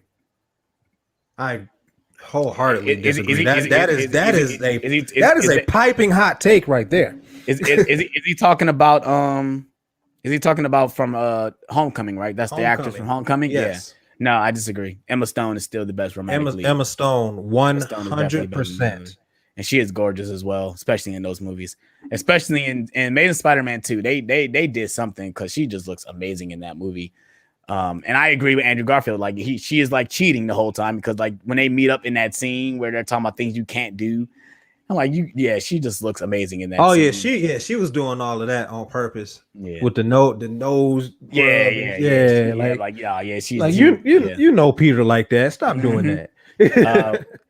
So I know somebody just said in the chat, say shout out to Macy Gray. That dates this movie for sure. Definitely. Having Macy Gray as the person, Kay said it. She said shout out to my girl Macy Gray because we're on the scene with the festival or whatever, and that does date the movie. Now that I think about it, every time I watch it, it's funny because I was watching Phone Booth and. This one of the hookers, and no disrespect, one of the hookers is played by Paula I can't think of her name, but she's been in a lot of stuff. Why did Steph think that was Macy Gray? What? Yeah, she plays the voice of Trudy. She plays the voice of Trudy. She plays the voice of Trudy in Proud Family, and she also showed up in Insecure. It's on the tip of my tongue. Yeah, I can't think of her name off the top of my head, but she's been in a lot of things that you've seen. But she thought that was Macy Gray. Paula Jai Parker. She thought that was Macy Gray. Yeah. No. But yeah, we got 4K D-Ray say just caught Cruella while it was good. I wanted to blind buy it. Now I don't feel like I have to own it for that's why I'm not watching it on because it's on Disney Plus. It's on Disney Plus now? It's on Disney Plus right now. So you can watch Cruella. I'll check it out. I'm gonna check it out. I think I'm gonna wait. I'm gonna buy it. I'm gonna buy it on 4K. You gonna blind buy it? I'm gonna blind buy it and I'm gonna watch it. I'm gonna buy it because I love Emma Stone. So I'm probably just gonna buy it anyway, but I'm gonna wait. I'm not gonna watch it. I want to own it too. Yeah. Oh yeah. We're about to get on some horrible CGI with Spider-Man jumping on the balloons. It's horrible. This might be the worst CGI in the movie right here. Yeah, for sure. It is.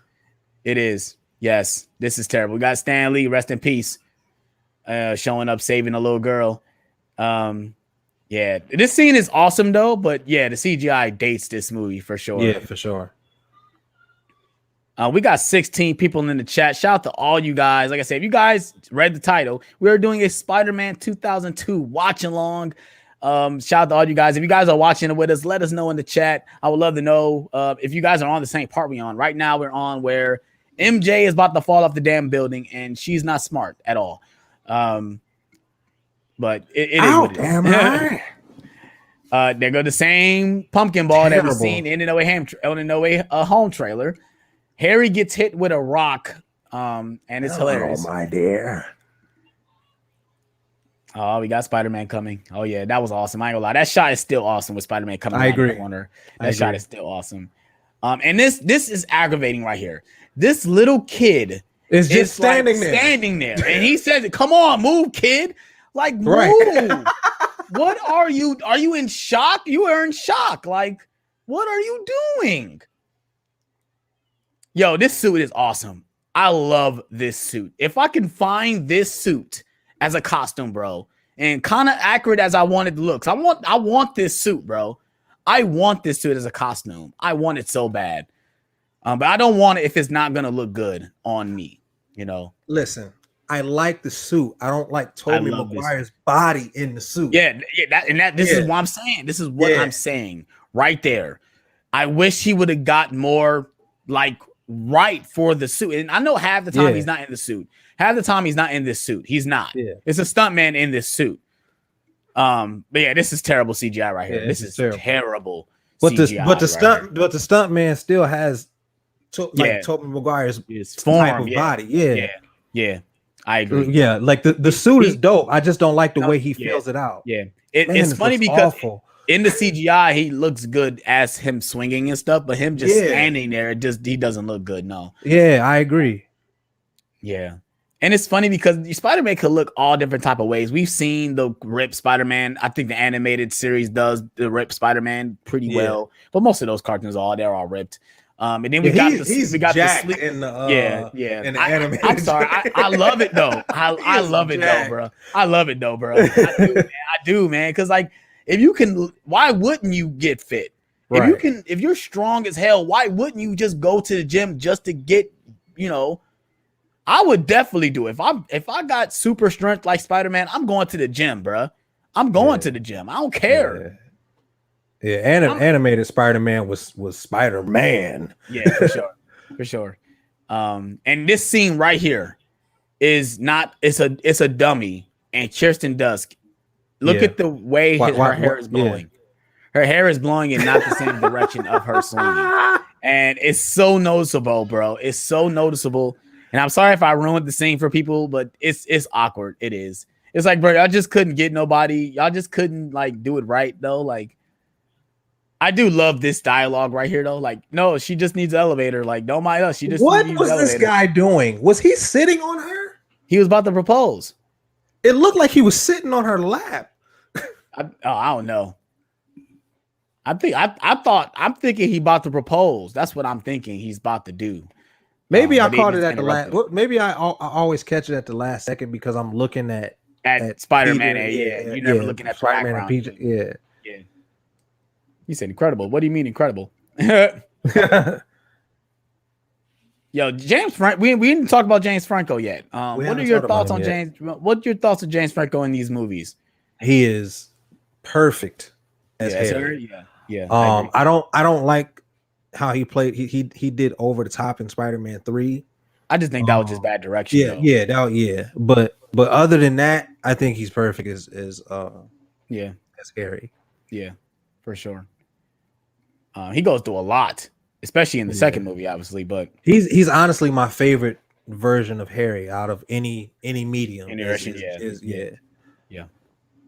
I'm so ready to see what they do in the video game, because in the video game we didn't get Harry in none of the game. We know he exists, but and I think in Spider-Man 2, spoiler if you haven't played Spider-Man PS4, the end credit scene is Norman has Harry inside of a vial and he's surrounded by the symbiote. And so most likely he will be Venom instead of Hobgoblin or Green Goblin. And it's very interesting to see what they do with that character in the game. That's even if they do it, but yeah. We got Luke Ponto saying, "What's your favorite movie of the year so far?" I did already know the answer to that question. Zack Snyder's Justice League. You took it right out of my mouth. It's Zack Snyder's Justice League for me as well. I know favorite theatrical release, A Quiet Place Part 2. Yes, me too. Same here.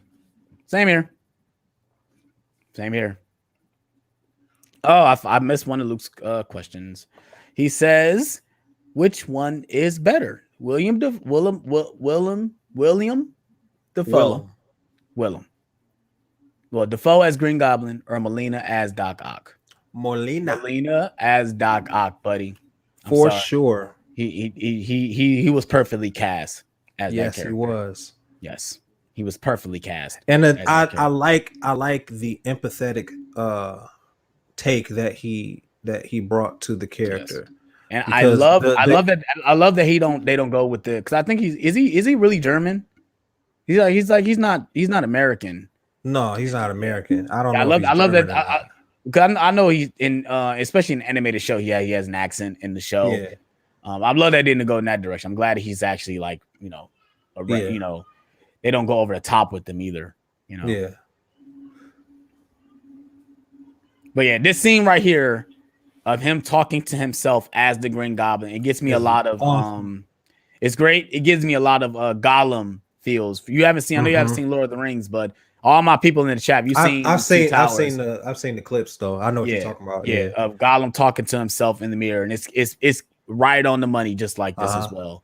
You know, it's awesome. Like this is a testament to his acting prowess, because he can change in an instant to be a completely different person. Yeah, and I think the way they shot this, I think this is him doing different takes. I don't think he's actually doing it at the same time. I think they are like shooting this in a certain way where he shot this and then he's doing his scenes like that. He did it straight through, but obviously they're using different takes of it. Right. So he is changing on a dime, but they're just for sure mixing and matching different takes. But yeah, this is that part was awesome. This part is awesome as well. We got J. Jonah Jameson talking about he won a name, Green Goblin. He wants to copyright the name. And then he throws the cigar and then it goes. He said slander spoken. He said, I trust my barber. He's like, what are you, his lawyer? Get out of here. He's to go give her like a normal person. And then the cigar gets thrown back at him, which is hilarious. I love this scene. He doesn't give him up. I love it. Yeah. He's like, I hate him, but like it's like a code of honor. Like, I'm not gonna give him up, because he knows like no one else is gonna give him pictures. He's like, if I give him out, he gonna kill him. You know, he's the one who can bring me to him. And then it comes Peter. Up, I gotta mute myself. The wife is calling.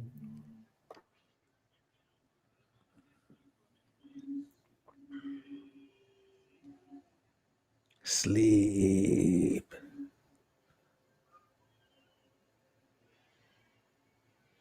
I do like that shot. That's a really good shot of Spider-Man falling, and then it goes into a terrible shot of some terrible CGI of Green Goblin carrying Spider-Man.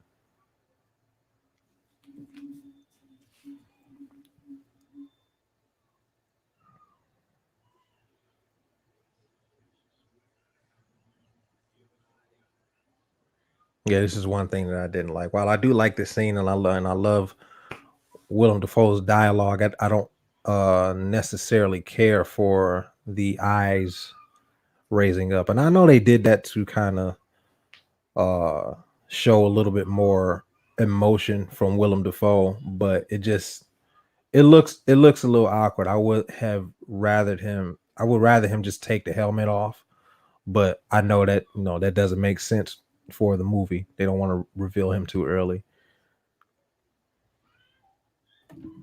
All right, I'm back. Yeah. But yeah, what do you think of this scene right here? Them two talking about, I was just talking about that. I love the scene. I just don't like his eyes being revealed. Open, yeah. That's why I said I don't like that either. I would prefer that he just take the helmet off, but I know that doesn't make sense for the story. That would kind of ruin the rest of the film. Yeah, but not even that. It's like he has the ability to take his mask off. Why don't you just take his mask off and see who he is? I don't think he wants to know. It's kind of like a Batman Joker type thing. Yeah. I see that. That's just so weird though. It's like he didn't take off his mask. He had him knocked out and then open his mask to see who he is. Like his identity isn't important yet. It will be in the coming scenes, but as of now, it's not important. Right. And these parts right here where Spider-Man's like, now he's a criminal all of a sudden, it's pretty weird. Right. You know. It's like citizens call for a web crawler. No, you're just making up stuff. J. Jonah Jameson. I don't He's just think trying to sell papers, man. I don't think the public wants Spider-Man locked up because supposedly him and Green Goblin attacked you. I would really love for Scorpion to show up in a movie because that would put J. Jonah Jameson in a more villainous role. I said I would love him to pop up in No Way Home, but I would love to actually have a story with him because his story is pretty tragic. He gets put in the costume because of Spider-Man. Like J. Jonah Jameson uses him and he gets stuck in the costume. Right. Well, that's how I know when I watch the animated show, that's what happens in the animated show. But but yeah, he basically gets used by J. Jonah Jameson and then he goes after him. And then Spider-Man has to end up saving him, which is hilarious. Right. And it's a great story. I would love to see that in live action. Yeah. Yeah, she Kirsten Dunst looks more thicker in this movie than she does in the other movies. Especially, she looks thicker in the face. And her face is more full in this movie. Yeah, it's full in this movie. And I think that also plays a part in the second movie, because I know you mentioned you didn't like her hair. Yeah. In the second movie, for me, it wasn't her hair. Is that in the second movie she looked really tired throughout the whole movie. She lost a lot of weight too. Not a lot of weight, but she looks smaller in that movie. Yeah. It seems like, especially it seems like as the series goes on, she looks more and more tired. By the third movie, she looks absolutely exhausted. Yeah. Now we're on to the infamous scene. Yeah, and every movie, there's been a lot of movies that have copied it. I think Shrek 2 copied it at one point in time. I know a lot of movies have copied this scene, and most of them obviously parodied it. And obviously, us as kids wanted to try it, but I still haven't tried it as a kid, being upside down and kissing somebody. I feel like that would be awkward. Yeah, that's what exactly. It obviously only works because he's Spider-Man. I mean, it makes sense. Yeah. And I love that this is one thing I do love, that he's fighting without his mask on. He looks really great in the suit right here, though. He really does look great in the suit in this part. It's because the scene is dark. Yeah, that's what I'm saying. The way it's the way it's lit. Scenes always look really good. It's the way it's lit. You're right. It is the way it's lit. And that's another thing people keep complaining about. They really don't want these actors to come back to play Spider-Mans because of their age. And I keep saying to people, it's like, man, most of the scenes, if they're going to be any action sequences, it's either going to be a stunt guy or it's going to be CGI. You're not going to have to worry about these actors doing anything. They only need to get a couple shots of them in the costume with no mask on. That's all they need to do, is get a couple shots of them standing next to each other with the mask off. And even that, all they have to do is, if it's the stunt guy, they're voicing over the dialogue anyway. So I hate when people keep complaining, like, Tobey Maguire is this age. Why would he do this? It's like, it doesn't matter, because he's gonna be behind the mask, and it's gonna be a stunt guy behind that mask. It's not gonna be Tobey Maguire. All they gotta do is go into a booth and record his dialogue, and they just put the dialogue over the person who's playing it. And then, like I said, if they want to take his mask off, all they have to do is bring him in just to have the shot with his mask off. Right. I wonder how difficult this scene was to shoot. About the shoot with him being upside down. Yeah, he got water going in his nose. I know he can't breathe. I know they cold and wet. Like that had to be incredibly difficult to shoot. Yeah. I see another question. We got Kay saying, do you guys want to see Spider-Man versus Venom? I am down to see Holland versus Hardy. I would like to see it in the same movie. I would like to see it, but Holland just don't fit with Hardy's Venom. I want to see it, but I don't want to see it if it's not going to be done right. What they would have to do first is darken up Spider-Man. They can't just shove Spider-Man in that universe as he is now. It wouldn't work. It's about the tone. They have to establish that they are in the same. Not that saying they're in the same universe, but the tones just don't match. For him to come into that world, right? And that's what I'm saying. They would have to take it step by step. You can't go straight from No Way Home into a Venom Spider-Man crossover. For sure. Something needs to happen before then to establish a darker tone for Spider-Man. Yeah, this scene right here is hilarious because the cops run up like, "No, let him get away," and then like, "Oh, someone's in there." He's like, "I'm going." He's like, "Go ahead." He's like, "I'll be here when you get back." He's like, "I'm not coming back. I'm not coming back, Chief." Like, then he tell him, "Go," and then he's like, "You got to come back because you got to bring the person back down. So you got to come back." What are you talking about? But yeah, that's hilarious. I mean, he's Spider-Man. He was probably just gonna drop her off and swing away. Yeah, probably wasn't even gonna touch the ground. Yeah, he's gonna drop her with the web and just be like, "Shh," and then that's it. I hate this audio. They keep looping the same whimper over. Yeah,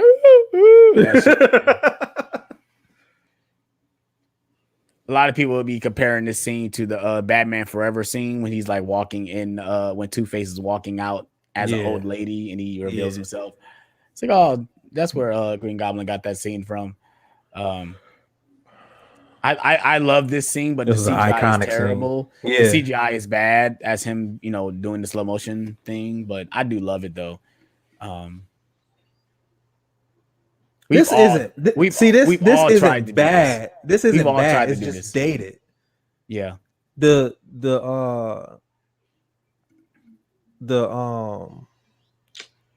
balloon fight was bad. That was bad for CGI, sure.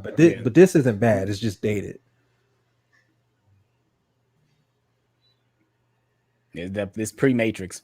I mean, this is after Matrix, so yeah, we're getting a lot of that.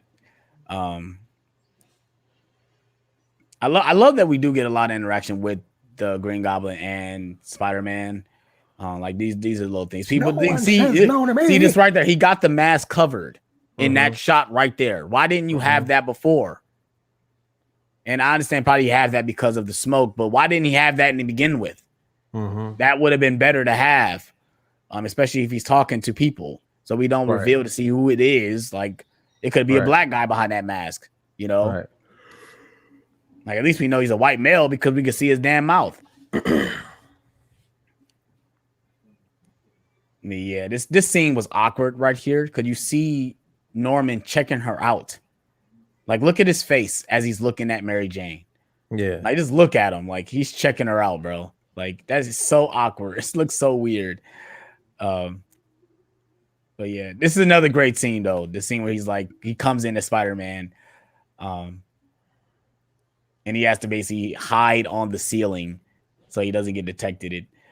But it's like, for me, he wasn't fast enough though. He wasn't fast enough because why didn't he just have a towel on? Like, I'm naked. Like, get the fuck out, Yeah. But he wasn't fast enough. He wasn't fast enough. He had no choice but to jump up because there's no way. Yeah, he would have got caught. Oh man. Yeah, this part. How do y'all not see him? Y'all, how do they not see him? How do they not look up though? Yeah, that's weird. It's not even looking up. Like you don't even see him in your peripheral. Yeah. Like, cause when you walk in a room, you can see the ceiling in your peripheral. Like, yeah. Even if you're not looking up. It is pretty high though. It is pretty high. Nah. But it must. Yeah. It does. Yeah. Right. I'm just trying to think it makes sense. The reason why people don't look up, but it's like, I don't know. It's weird. It is weird because even when you walk into a room, you see up. Like you see up when you look into a room, but right. Know. Like I said, you see it in your peripheral. You're not turning your head or moving your eyes, but you can see it. Yeah. Like I said, unless you're looking down right when you get into the room, but you're not looking down when you go into a room. You're looking straight. Right. I love I had to beat an old lady with a stick to get these cranberries. Oh man. There's a lot of stuff in this scene that a lot of people already pointed out. Harry is wearing both the Green Goblin and Spider-Man's colors in his suit. Peter is wearing the green for Green Goblin, and Norman is wearing the blue and red like Spider-Man. I think I'll say they did that aesthetically because of the characters. And I love that movie show that this is obviously Thanksgiving. We've never seen a Spider-Man movie in the wintertime. And obviously that'd probably be hard to. Obviously, we can't count. Not counting Into the Spider-Verse because it's animated. I'm talking about live action. And maybe it won't work if they did do it live action. I don't know. It's like, did he forget that the cut was on him? Did he forget that? Yes. It does not hurt. It must not hurt, I guess. But I mean that's a very Spider-Man thing to do or to not do is to forget that you got a cut on you. Yeah, because you see moving in so many different directions. Right. And he gets cut and scraped all the time. So yeah, it's probably nothing to him. Yeah, he probably doesn't feel it. It's probably healing, and he doesn't even feel it. Yeah, I could definitely see Tom Holland Spider-Man making this same mistake. That's a very Spider-Man thing to do, or a very Peter Parker thing to do. Yeah. Yeah, Norman was very harsh in this scene. He was very harsh in this scene, and that's very because loud. That's because he's like. But that's the serum kicking in at the moment. Yeah, that's the serum kicking in right here. And that's the thing that I like about they do Willem Dafoe's Norman Osborn. His version of Norman Osborn normally wouldn't talk like that. Yeah, for sure. He's not the nicest guy, but he's not a complete butthole. You know what I'm saying? Yeah. He said, "Do what you need to do with her, then broom her fast." Right. See, that's the serum talking. That's not Norman. Yeah.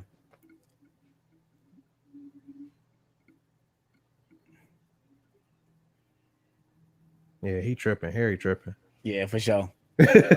Yeah, for sure. Your dad was not right. Stop trying. I know that's your father, but don't stand up for him. Yeah. This part is hilarious that he's talking to the mask as it's a person. If you watch the Nostalgia Critic review, they talk about this scene. It's just imagine if his butler walked in as him doing this. How awkward that would be. He's crawling on the floor to a mask, bro. Just think about it. I'm pretty sure the butler saw instances of this and just never said anything. Yeah, for sure. I'm gonna just mind my business. Yeah, for sure. Bernard was the king of minding his business. The heart Osborn. First, we attack his heart. His heart. I was talking to my dad, and he was like, the reason why Aunt May went bankrupt because she had to rebuild her damn house. I said, you might be right. Because look, he just blew a hole in her house. Yeah. She had to use all her money to fix the hole. Finish it. Oh, man. From me. Yo, this part was dark right here, though. This part it was. That was very dark. Yeah, that was terrifying, though, for sure. That's a very Sam Raimi scene. Yeah. It was, like I said, I would say if you get a chance, watch Nostalgia Critics review on this movie. Yeah. He talks about that scene. It's different because he's singing another song. Mm-hmm. And he put, you know how he do. He puts in the clips, and he put the clip, and he's singing another song the way he looks. You gotta watch it. It's hilarious. I would definitely recommend watching all his nostalgic reviews of these movies. He did the entire trilogy. Like I said, he's talking bad about it, but he's not talking bad about it. Like he was to the point where he understands why people love them and why people wouldn't like them. And I think he was at the point where he didn't like the movies. He didn't put them on a high standard like how most people do. But he looked back and like, okay, the reason why most people like them because they enjoy the camp. They enjoy, the way Sam Raimi was telling these stories. Mm-hmm. And it's not for everybody. It's really not. These movies aren't for everybody. Mm-hmm.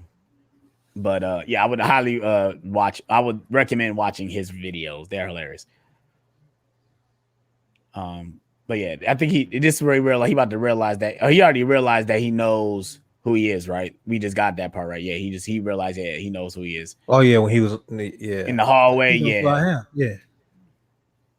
Yeah, that's pretty terrifying. And it makes sense of why Peter don't want to tell people, at least tell people who he is. Because it hurts the people that are close to you. And obviously in most of these movies, his closest people got hurt. Right. But like I said, obviously we'll get into it at the end. But like, I might as well just talk about it now. But the one thing that does irk me though is that he does not tell Mary Jane at the end of this movie, because the one thing I think these movies, obviously like the Andrew Garfield movies, is that the relationship between the characters make those movies strong. We don't get that in these movies. We don't get the relationship between Mary Jane and Peter like we should have gotten, because the whole second movie, she doesn't know they're not even together. Yeah, they're not together. They're supposedly best friends, but I don't think they're best friends. I hate that she said my best friend. I'm like, y'all not best friends, bro. Right. But there's no relationship until the end of the movie, and even in the third movie, there's still no relationship. What they're trying to do with this iteration of them, they're trying to do like a Corey and Topanga type thing. They've known each other all this time, and it doesn't quite work. I get that, but then another thing is, okay, it wouldn't have made the reason why Spider-Man 2 does work, because that relationship dynamic does play a part in Spider-Man's, the reason why his heart is really not in it. He's losing a lot of things in that movie. Yes. I don't know. I just always go back and think, like, if Peter would have just accepted Mary Jane's love at the end of this movie, how would the second movie play out?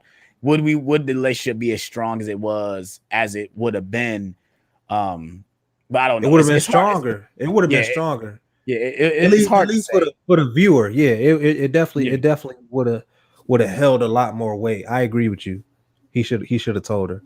Yeah, and I understand why he didn't, because he really doesn't want her to get hurt. But she ended up getting captured anyway. Yeah, because in the whole trilogy, they're only together for half of the third movie. Yeah, that's it. They end up, they're not together in this movie. They're not together in the second movie until the very end. Yeah. Yep. So yeah, I definitely agree with you. Yeah, like I said, I love these little moments right here that they have. And a lot of people say they don't really have good chemistry. I do enjoy their chemistry in these movies. I just think it has to do with some of the writing and obviously some of the direction, and it's just the way the characters are written, like. But yeah, I do enjoy their chemistry. And like I said, maybe it is just nostalgia, and I'm not trying to throw that out there as a reason, but maybe it's just because I grew up with these characters, Like I said, when this movie came out 2002, I was only fucking 9 years old. Yeah, I was 12. So.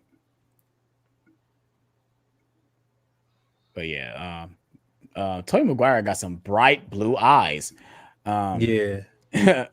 But yeah. Fun fact: Jake Gyllenhaal was supposed to be Spider-Man, and then when Tobey Maguire had scheduling conflicts for Spider-Man 2.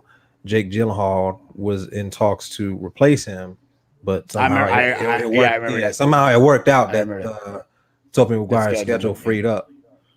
I remember that. And it's funny, they do look alike though. I can see them doing that because they do look alike. I remember watching The Day After Tomorrow, and then because I think this Day After Tomorrow and Spider-Man 2 came out in the same year. And I'm not saying getting them mixed up, but I thought they was related. I'm like, they gotta be related. They look so similar. And it's funny Jake that Gyllenhaal has a longer face than for sure. I mean, it maybe is their eyes. Their eyes do look a little similar. Yeah. And even the way they talk, they have a similar they're very both of them are very soft spoken. Yeah, they have very similar speech as well. I will say this: I think Jake Gyllenhaal has a lot more charisma than Tobey Maguire. Yes. I was about to say, like I said, they got casted brothers together, and it makes sense that they will both get cast. It makes you think like they went out and like, we want two people that look alike who hasn't been in a movie together yet. Oh, I still have not seen the movie. You would need to see it. It's pretty good. It's good. All right, I'll check it out. Natalie Portman is in it as well. She's the wife. Nice. Have you seen Black Swan with Yes. How do you feel about it? Oh, man. It's an amazing film. It's very flawed though, in my opinion. Like I think it's more style over substance. I agree. And I love the performances. Natalie Portman is amazing in the film. Yeah, and Mila Kunis. I ain't gonna lie. I did want to watch it for that scene. I'm not gonna lie to you. I ain't gonna lie to you. Last I know we supposed to be talking about Spider-Man, but yeah, I did really watch it for that scene. I'm like, But because I know that was the most people talked about was that scene. I'm like, I watched it in theaters when it was new. So when that scene came up, I didn't expect it. It was a surprise for me. Yeah. I would recommend it to people who haven't seen it. It's filmed amazing. It's shot amazingly. And I would love a 4K of that film. It is 100. I would buy that on 4K. It is 100% a movie for a cinephile. If you are a movie historian, a cinephile, you bleed movies, you will definitely love that movie. Yeah, for sure. Because, like you said, it is very stylistic, very stylistic. Yes, it is. Open to interpretation. Yeah, for sure. Right now, we're on the part where Aunt May is telling Peter, like, "Oh, you should tell Mary Jane how you feel and all this stuff." And it's like, and then she says, "Everyone else knows that he likes her or he loves her," and it's like, "Holy shit, you're right." And now he's finally about to call, like, shit, she's probably about to get captured. Like, Green Goblin is about to go after her. Because if he knows who I am, he knows who I know. And it's pretty like this is the reason why he doesn't want to tell this one reason why he don't want to tell Mary Jane, because she basically almost died in this part. And it, like I said, it makes sense, but it's like, and I love that the MCU is taking this route, and I love that they say No Way Home he's trying to erase people's memories of him not knowing Spider-Man, but then he falls back and like, no, I want the most important people in my life to know, because I don't want to have to hide that from them. But it's like, if you're going to hide it from them, you can't hide it from everybody. Like, it just doesn't work that way, you know. But yeah, this legendary scene of Green Goblin choosing between Mary Jane and the kids. Such a villain thing to do, you know, pick one or pick one. It's like, okay. Another thing from Batman Forever. No, that Batman Forever. Yeah, that's Batman Forever. Yep. With Chase and Robin. Yeah. Yep. It's like, damn, this movie took a lot from Batman Forever. This movie took a lot from Batman Forever. We got to do a watch along with Batman Forever one day, because I definitely want to hear your opinions on that film. Oh yeah, for sure. Yeah. Especially concerning Chase Meridian.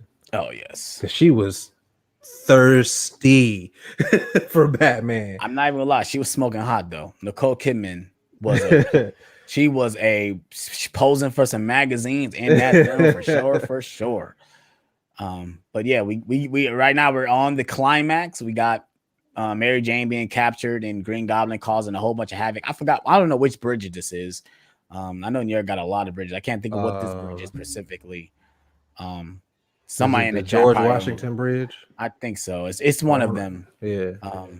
But yeah, this is weird that these group of kids are on this thing. Like, this is so random. At night. What time of the night is this? Right. Like, and obviously they're like in some prep school because they're all wearing the same clothes. It's so random. Right. It's clearly after 6 o'clock, 7 o'clock. So they're not in school.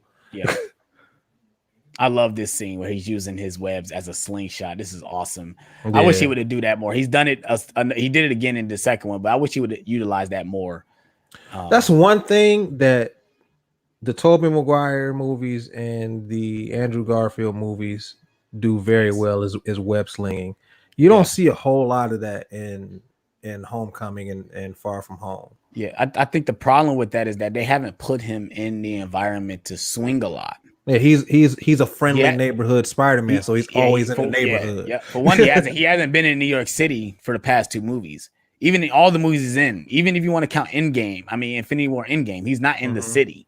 So he really has no reason to swing or show his swinging in none of those movies. He's in the city in the very beginning of the first one and at the very end of the second one. And that's it. Yep. And obviously in these movies, they're in New York throughout most of this time. So he has ways to swing throughout the city. Now choose. Damn. Oh man. Yeah, even in The Amazing Spider-Man. Yeah. They're in Manhattan a lot. Yes. Like a lot. Yeah, for sure. Now I know we're coming up on the scene where all the New Yorkers come over and like basically help Spider-Man. What are your thoughts on that? Do you feel it is campy that all the New Yorkers come over and help him? Or I know that's probably most likely a Spider-Man thing, but how do you feel about it? Do you feel like it's over the top a little bit? A little bit, yes, but now I'm not from New York, so I could be very wrong. But I feel like New Yorkers would kind of do that. Yes, yeah, for sure. They see him as Spider-Man as one of them, Yeah, because New Yorkers have a lot of pride, and I feel like they would help him out. Yeah, for sure. I don't care what you say. I love this suit, bro. I'm just looking at the suit. I like the suit. I like the suit. I just don't like Tobey Maguire in the suit. He's fat. You do look a little. It's funny that on the third movie, he's that Eddie Brock says that he he make your pictures. You look a little chunky. He says that. It's like, yeah, he might be a little. He does look a little chunky a lot on near the waist. He don't look like he's fit. I don't know, but like the CGI version, he looks okay. But like when they just show him, it's a little, they do a lot of these random slow-mo shots in these movies. Like where he's trying to catch the thing and she's falling and stuff. It's just a lot of random slow-mo. But like I said, this is after the Matrix, so of course they were just doing that. Mm-hmm. Terrible CGI right there where she's hanging off the thing. It's terrible. But yeah, here we go. Here we go to the New York scene. He said, "Yeah, I got something for your ass." I got something for your ass. Oh, you mess with Spidey, you mess with New York. Say you mess with one of us, you mess with all of us. Whoever hit him got some good accuracy. Because how did they really hit him in the head? Right. They got some good accuracy, man. Shit. Trying to pick on a guy who's trying to pick on a bunch of kids. Yeah. Hey, you mess with Spidey, you mess with New York. Yeah, that is dope though. That's dope. Yeah. It is a little over the top, but like I said, I'm not from New York, but I do feel like New Yorkers would do that. Yeah, for sure. But I could be wrong. If anybody's from New York, please, let us know. Let us know. Would you do that if you saw Spider-Man? I'll say let me know when you let me know if you made that thumbnail so I could change it when we're done with the stream.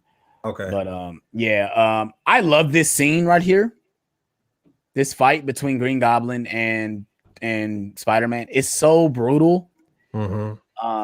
And it feels real because you actually see Tobey Maguire in the suit getting his ass beat. Mm-hmm. It just feels brutal. It just feels like Spider-Man. I agree. I like when the hero is physically vulnerable. Yeah. And he's just getting his behind handed to him. Yeah. Like he just literally got his ass because he's stunned. Yeah, he's stunned from the pumpkin bomb. Yeah. So he was already disoriented, and now Green Goblin is taking advantage of his disorientation. Yeah. So it takes Peter a minute to kind of get his bearings together. Yeah. And obviously he hasn't been Spider-Man that long. He still has a lot to do, Right. He's still learning how to be Spider-Man. Yeah. He's getting dogged. Yeah. I don't know why I like that so much, but I like seeing heroes get beat up. Yeah. It humanizes them. It doesn't make them feel invincible. Right. They have a vulnerability side to them. Right. But even not even just in movies, in comics as well. There's if anybody has read Batman Court of Owls, he is getting dogged by the Talons. He is getting beat to a pulp. And it's one of my favorite scenes. Hell of a time. Oh man. Once he heard that name MJ though, he like, what? Yeah, he got that Popeye strength. You said what? We ain't playing games like that, sir. We don't do that. But this is he's just making him fall and stuff. It's like, really? But he does drop the thing at the building on him though, which was dope. He could have rolled out the way, but whatever. He wouldn't have made it. That wall was pretty wide. He wouldn't have made it. It's just crazy that he survived it because there's no way he would survive it. But Well, see that's the serum. The serum makes him a little bit more durable. no, and the suit though. I think the suit has some Yeah, type of yeah, power yeah. too, The right? suit, the suit as well. Yes. But it's stuff like this though. He's hitting him in the face with the mask on. It's like, why can't you just take the mask off of him? You know, like he's punching him in the mask. Like, how are you really harming him? You're hitting the mask. I don't know if it's that simple to just for him to do that. To take the mask off? Yeah. Obviously, he knows how to do it, but yeah, it might be some kind of button you got to press or what. Yeah. Like the Goblin killed. I had nothing to do with it. He said, "Don't let him take me again." Oh man. Protect me. He said, "But not you." See, that's the Fuck, goblin. you That's the goblin talking right now. Yeah, That's the serum bro, talking. That's not. You just tried to kill me, bro. What are you talking about? Right. Yeah, this part is, but this is another thing too, though. If they bring back Green Goblin, like, how are they bringing him back if he dies at this point? Like, I wholeheartedly believe that everybody in the movie is playing a different version of themselves. Yeah, that's I agree too. The Norman Osborn that we see in No Way Home will not be this Norman Osborn. Yeah, okay, yeah, I agree. This Norman Osborn is dead and is not coming back. Yeah, because a lot of people are saying that Alfred Molina is from the Spider-Man 2 movie, and he's coming back right before he dies. That's what a lot of people are speculating. That Doc Ock is coming into this universe right before he dies, right when he goes into the river. So like the space-time continuum opens up and he falls through that way and comes back. But that's what I'm saying. That's why I love speculating, but I'm glad that we're not getting the real facts. We have to see the movie. That's what I'm hoping the second. But I don't like that. That would cheapen his arc. You're talking about in Spider-Man 2. Yeah. Right? Yeah.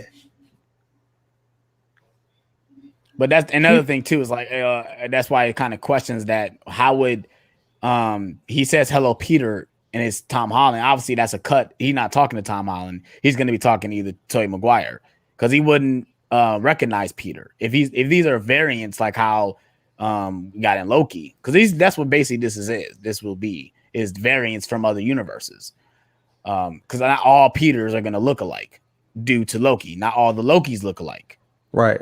So, or he could be talking to Tom Holland as Spider-Man, but because he already knows that Spider-Man is Peter Parker, so no matter what Spider-Man he's seeing, he might automatically assume that it's Peter Parker.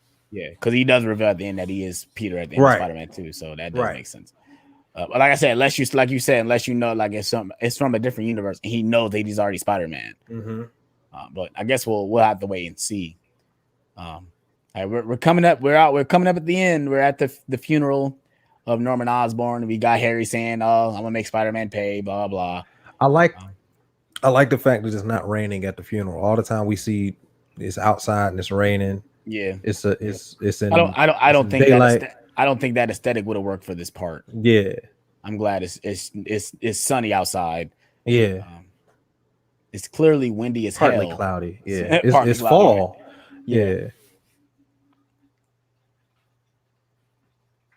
Yeah. It just Thanksgiving just passed, so yeah, that makes sense.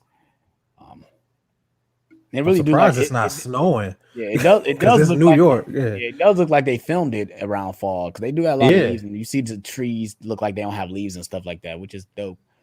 Yeah, like I said, this part really does bug me, bro. Like I'm sorry, it is bugged me for a while too, that he does not just give in. Like she finally confessed that she loves me, and I've been wanting to tell her I love her all this time, but I can't become Spider-Man, and I don't want to hurt her, but this is the perfect opportunity to tell her. Yeah, and not even that though. It's like the second movie, she gets captured anyway without you even knowing, without her even being Spider-Man. Like without her knowing that you're Spider-Man, she still gets put in danger. So it kind of negates not telling her. You know? Yo, that person died a long time ago, 1885. My goodness. Oh, yeah, you're looking at the grave behind it, man. You actually pay attention to the grave behind him. Wow, that's funny. Yeah. 1810 to 1885. They lived a long life. Wow. Yeah, this part bugs me. It does bug me a little bit. Now that I even watching as an adult because like this would not happen though. It just wouldn't though, bro. I'm sorry. The girl that you've been in love with this whole time finally confesses to you, and you don't give in. I'm sorry, bro. I'm sorry, dude. You telling me my crush that I had a crush on for this whole time finally gives in, son? That's why she dated somebody else.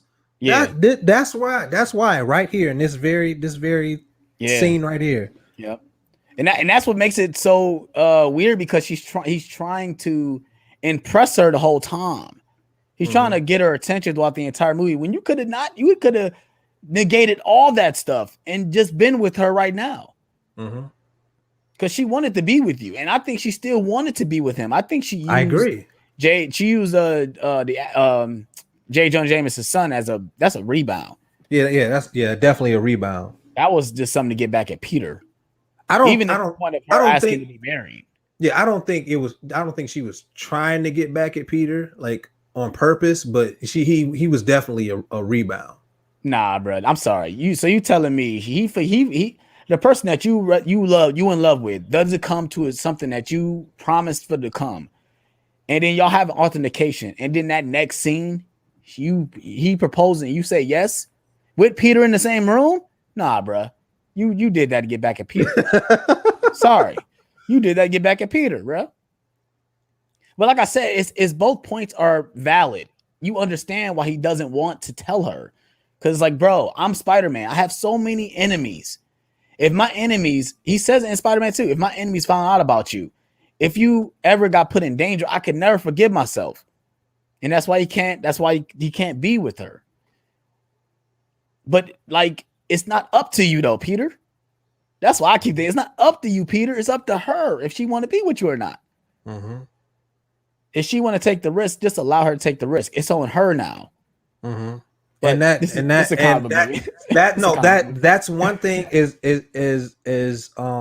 as flawed as Amazing Spider-Man 2 is, that's one thing that they do right. Because she says that. She says, I want to be here. Yeah. You can't tell me not to be here. I want to be here. I want to help you. Yeah. And you got no choice but to accept it. Whatever happens after that, it's on her. Right. The one thing is, it's going to hurt when they get hurt. And obviously, in Amazing Spider-Man 2, spoiler alert, Gwen Stacy dies and it tears Peter to bits where he doesn't be Spider-Man anymore. I love this ending montage of him swinging through the city. Yeah, that's a great swinging scene. I love this sequence, man. I'm upset that Spider-Man 2 didn't have a good one like that. It doesn't. The Spider-Man 2 isn't as good as this scene at the end of the movie. Because if they panned the Mary Jane at the end of it, but even the swinging sequence isn't as good as this one, bro. This is awesome. I think it's because they have really good swinging scenes in the movie itself. Yeah, already. Yeah, for sure. And that's it. That's the ending of Spider-Man 2002. Like I said, if you guys have been with us, we still got 8 people in the chat. If you guys have been with us, if you guys have been watching the movie with us, let us know in the comment section below if you guys enjoyed it this time watching with us. If you guys enjoyed this type of content, me and John will definitely be doing this more because we do this all the time. There's been many times when John was living in Cleveland when he was living here, we done sat down and watched movies and basically did a commentary the whole time talking through it. It's like, why don't we just do this on YouTube? And I always wanted to do it, but now I'm happy I did do it. So now, like in the future, we'll be doing this more. We definitely need to do Batman Forever for sure. Batman Forever is on the list. That would be amazing to do. Because I definitely would like to talk about that movie. I got a review on my channel, but just talking about it as I'm watching it is different than doing a review. Obviously, like I said, I don't know if Ken probably still not in the chat, but I want to do Halloween 1978 around Halloween time with him because I know he's a big Michael Myers fan. I'm a huge Michael Myers fan. I do want to watch that film with him on here. I know you're not a big Michael Myers guy, so that's why I just said I'll do it. But I like Halloween, the first one. I like that one. Okay, cool. Then you could, like I said, you could be a part of it. Like I said, it doesn't matter to me. I just know I want to do it with Ken though for sure because I know he's a big Michael Myers guy, just like me. But yeah, like I said, if you guys enjoyed this type of stuff, let me know in the comment section below. I really enjoyed it. Me and John always have Yeah, good times I talking. definitely had a good time watching this movie. Like I said, I hadn't seen this movie in a while, so I'm glad I watched it. All right. Well, we got Jason Carson. I wish I had the movie.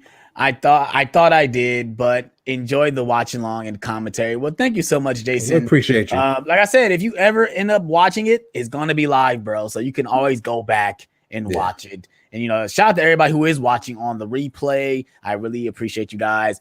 But we got one more thing I do want to talk about, or I do want to do, because I do have some codes. Some digital codes to give away today. Nice. I had some digital codes to give away. So whoever's in the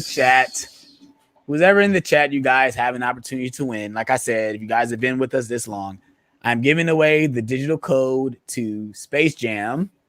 I already have it digitally, so I don't need it. It is a 4K code, which is upsetting. I hate so I had the code, it's Blu-ray. I kind of wish I did have the code on 4K, because the code, it does redeem in 4K. If you guys did not know that. And also, I am giving away the digital code to Harry Potter and the Sorcerer's Stone, you guys. So you guys, you guys know I did rebuy the steelbook. I did buy the steelbook, and it comes with a code. So if you guys want, I'm only giving one code per person. So if you guys want the code for Space Jam, if you want the code for Harry Potter and Sorcerer's Stone, my Instagram is in the description. Just search Marty__McFly21. Hit me up on the DMs, and you will get that code, or get one of the codes. Like I said, it's one code per person.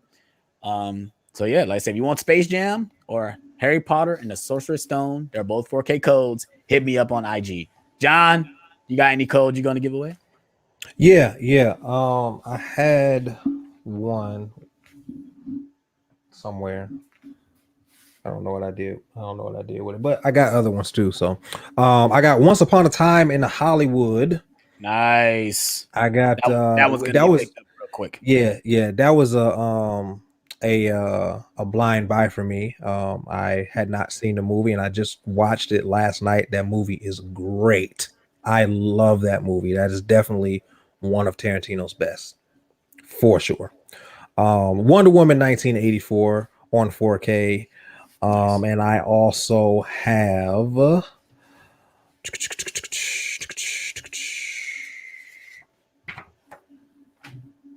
Batman The Long Halloween Part 2.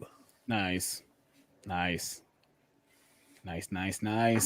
again, that's Wonder Woman 1984, Once Upon a Time in Hollywood, and Batman The Long Halloween Part 2. If you would like the codes, again, that's one code per person. Just hit me up on Instagram at smoothjstew, all one word. Just hit me up, and I will send that to you immediately. Yes, sir.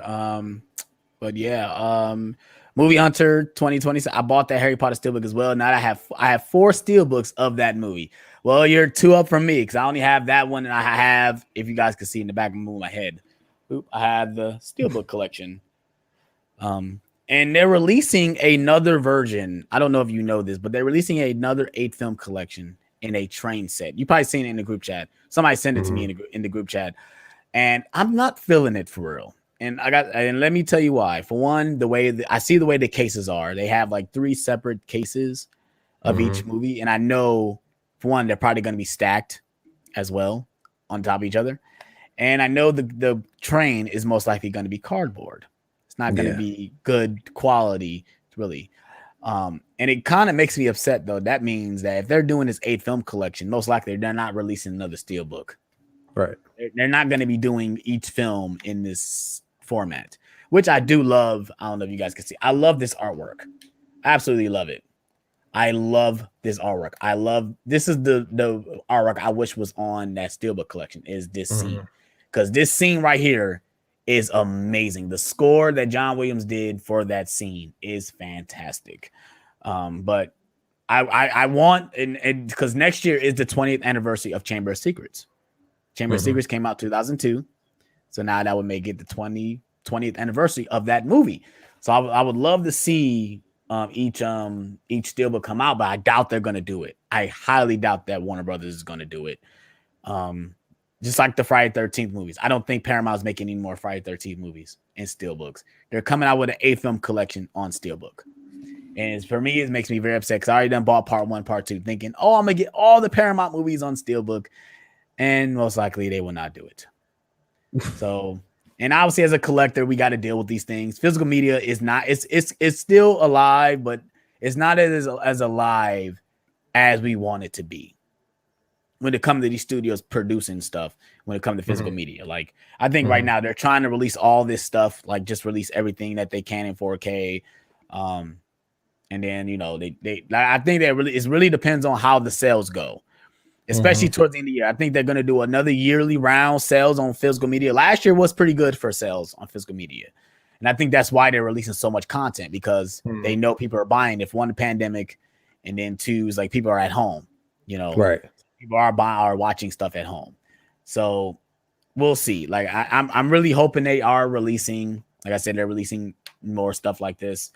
Like I said, I'm not looking forward to that train set. I don't know if it's an exclusive or anything. I'm gonna send you. I know someone else you could, like I said, you could look in the group chat and see how it looks, but I'm not feeling the way that looks at all.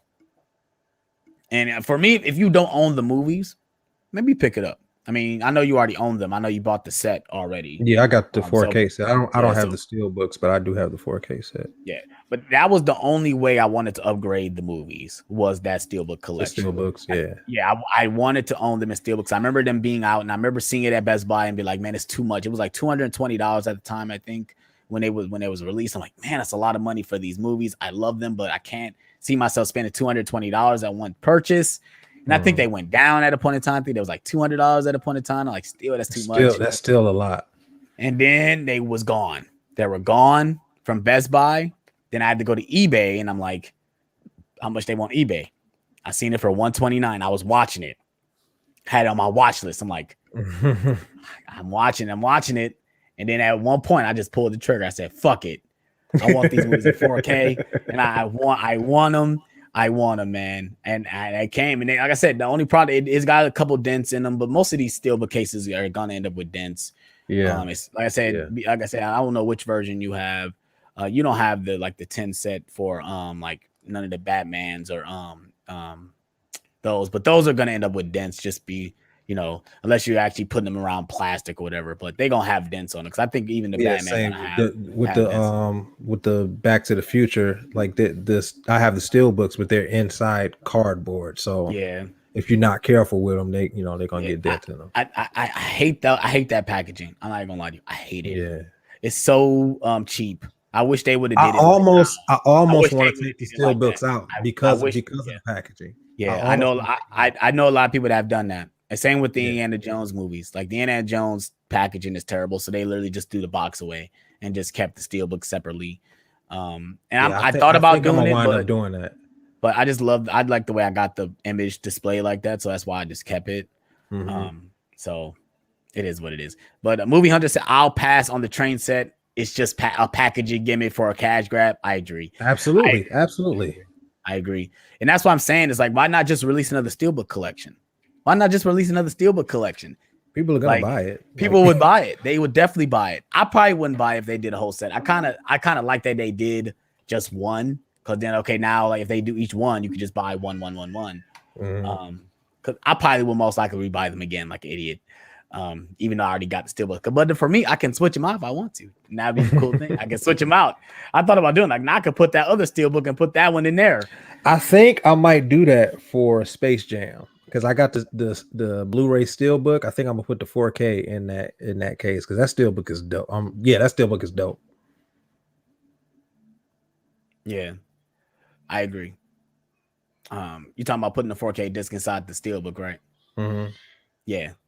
That's basically what I did. Basically, with some of the movies, I bought Age of Ultron, Doctor Strange, just to take the Blu-rays out and put the 4Ks in there. I still got the cases, and I most likely won't get rid of the cases. Yeah, but that's the only reason why I bought those. Do you have the cases on the shelf? Yeah, I still got them on the shelf. Okay. They just have the wrong disc in them. They got the wrong disc in them. So it is what it is. I didn't care. It's my collection. I can do whatever the fuck I want to do. It's my collection. Right. what's that? Movie Hunter also said, I can't believe. He meant to say. I see. He meant to say Best Buy. I can't believe Best Buy is re-releasing it again a month or two. Are you talking about the movies, right? I'm guessing you're talking about the movies. Mm-hmm. We got PR saying, "What's the best 4K player in your opinion?" It's all preference, bro. It's all Yeah. preference.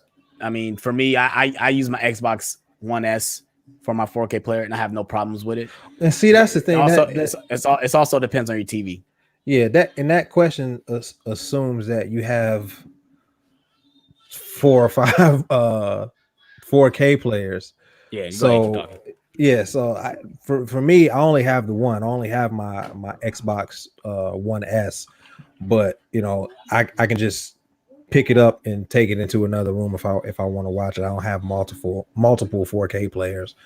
Eventually I'll get there, but as of right now, I don't have that many 4K players. But my Xbox One S works just fine for 4Ks, and it looks amazing. And like Alex said, it depends on your TV. Your TV and your HDMI cord are really what determine how your 4K image is really going to look. Because I've watched I've watched my 4Ks on my Xbox One S on 3 different TVs, and it looks the best on the 2 TVs that I have now. They're LGs.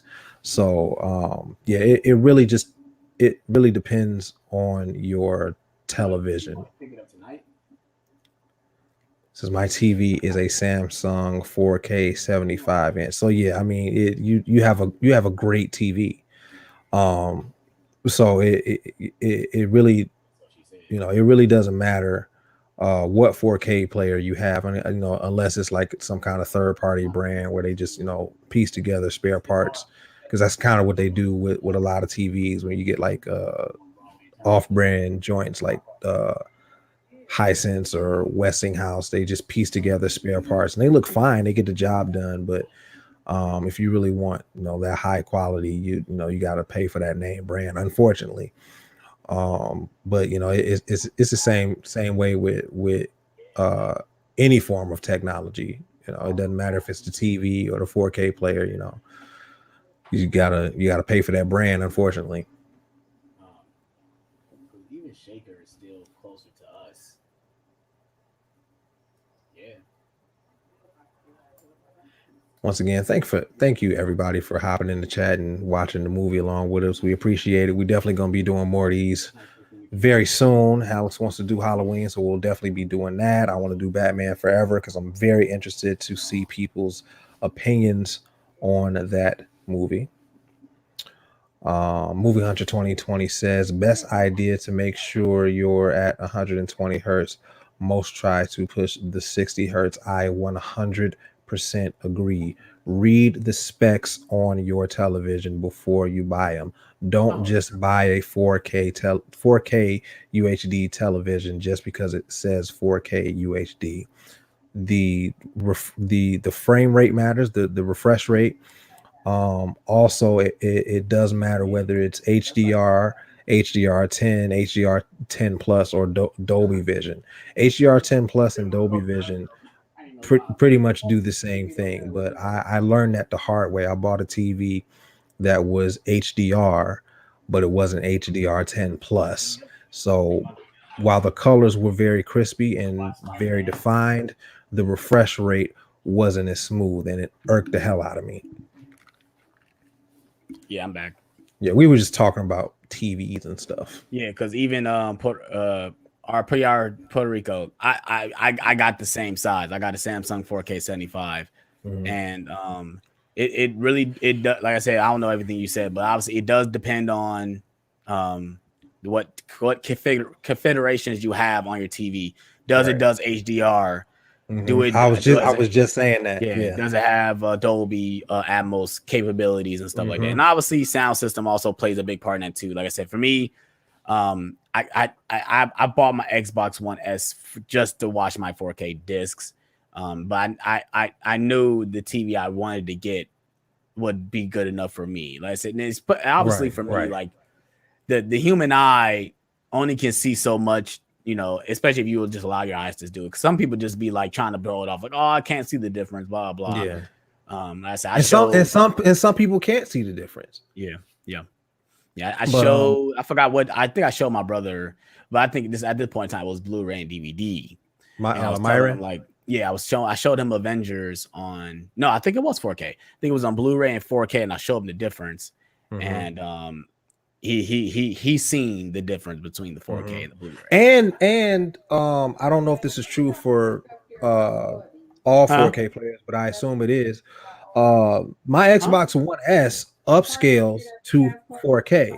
So even though it's not true 4K when you put a Blu-ray in, obviously, it still looks phenomenal and it looks better than what it would be on a regular Blu-ray player. But once again, it just depends on your television. So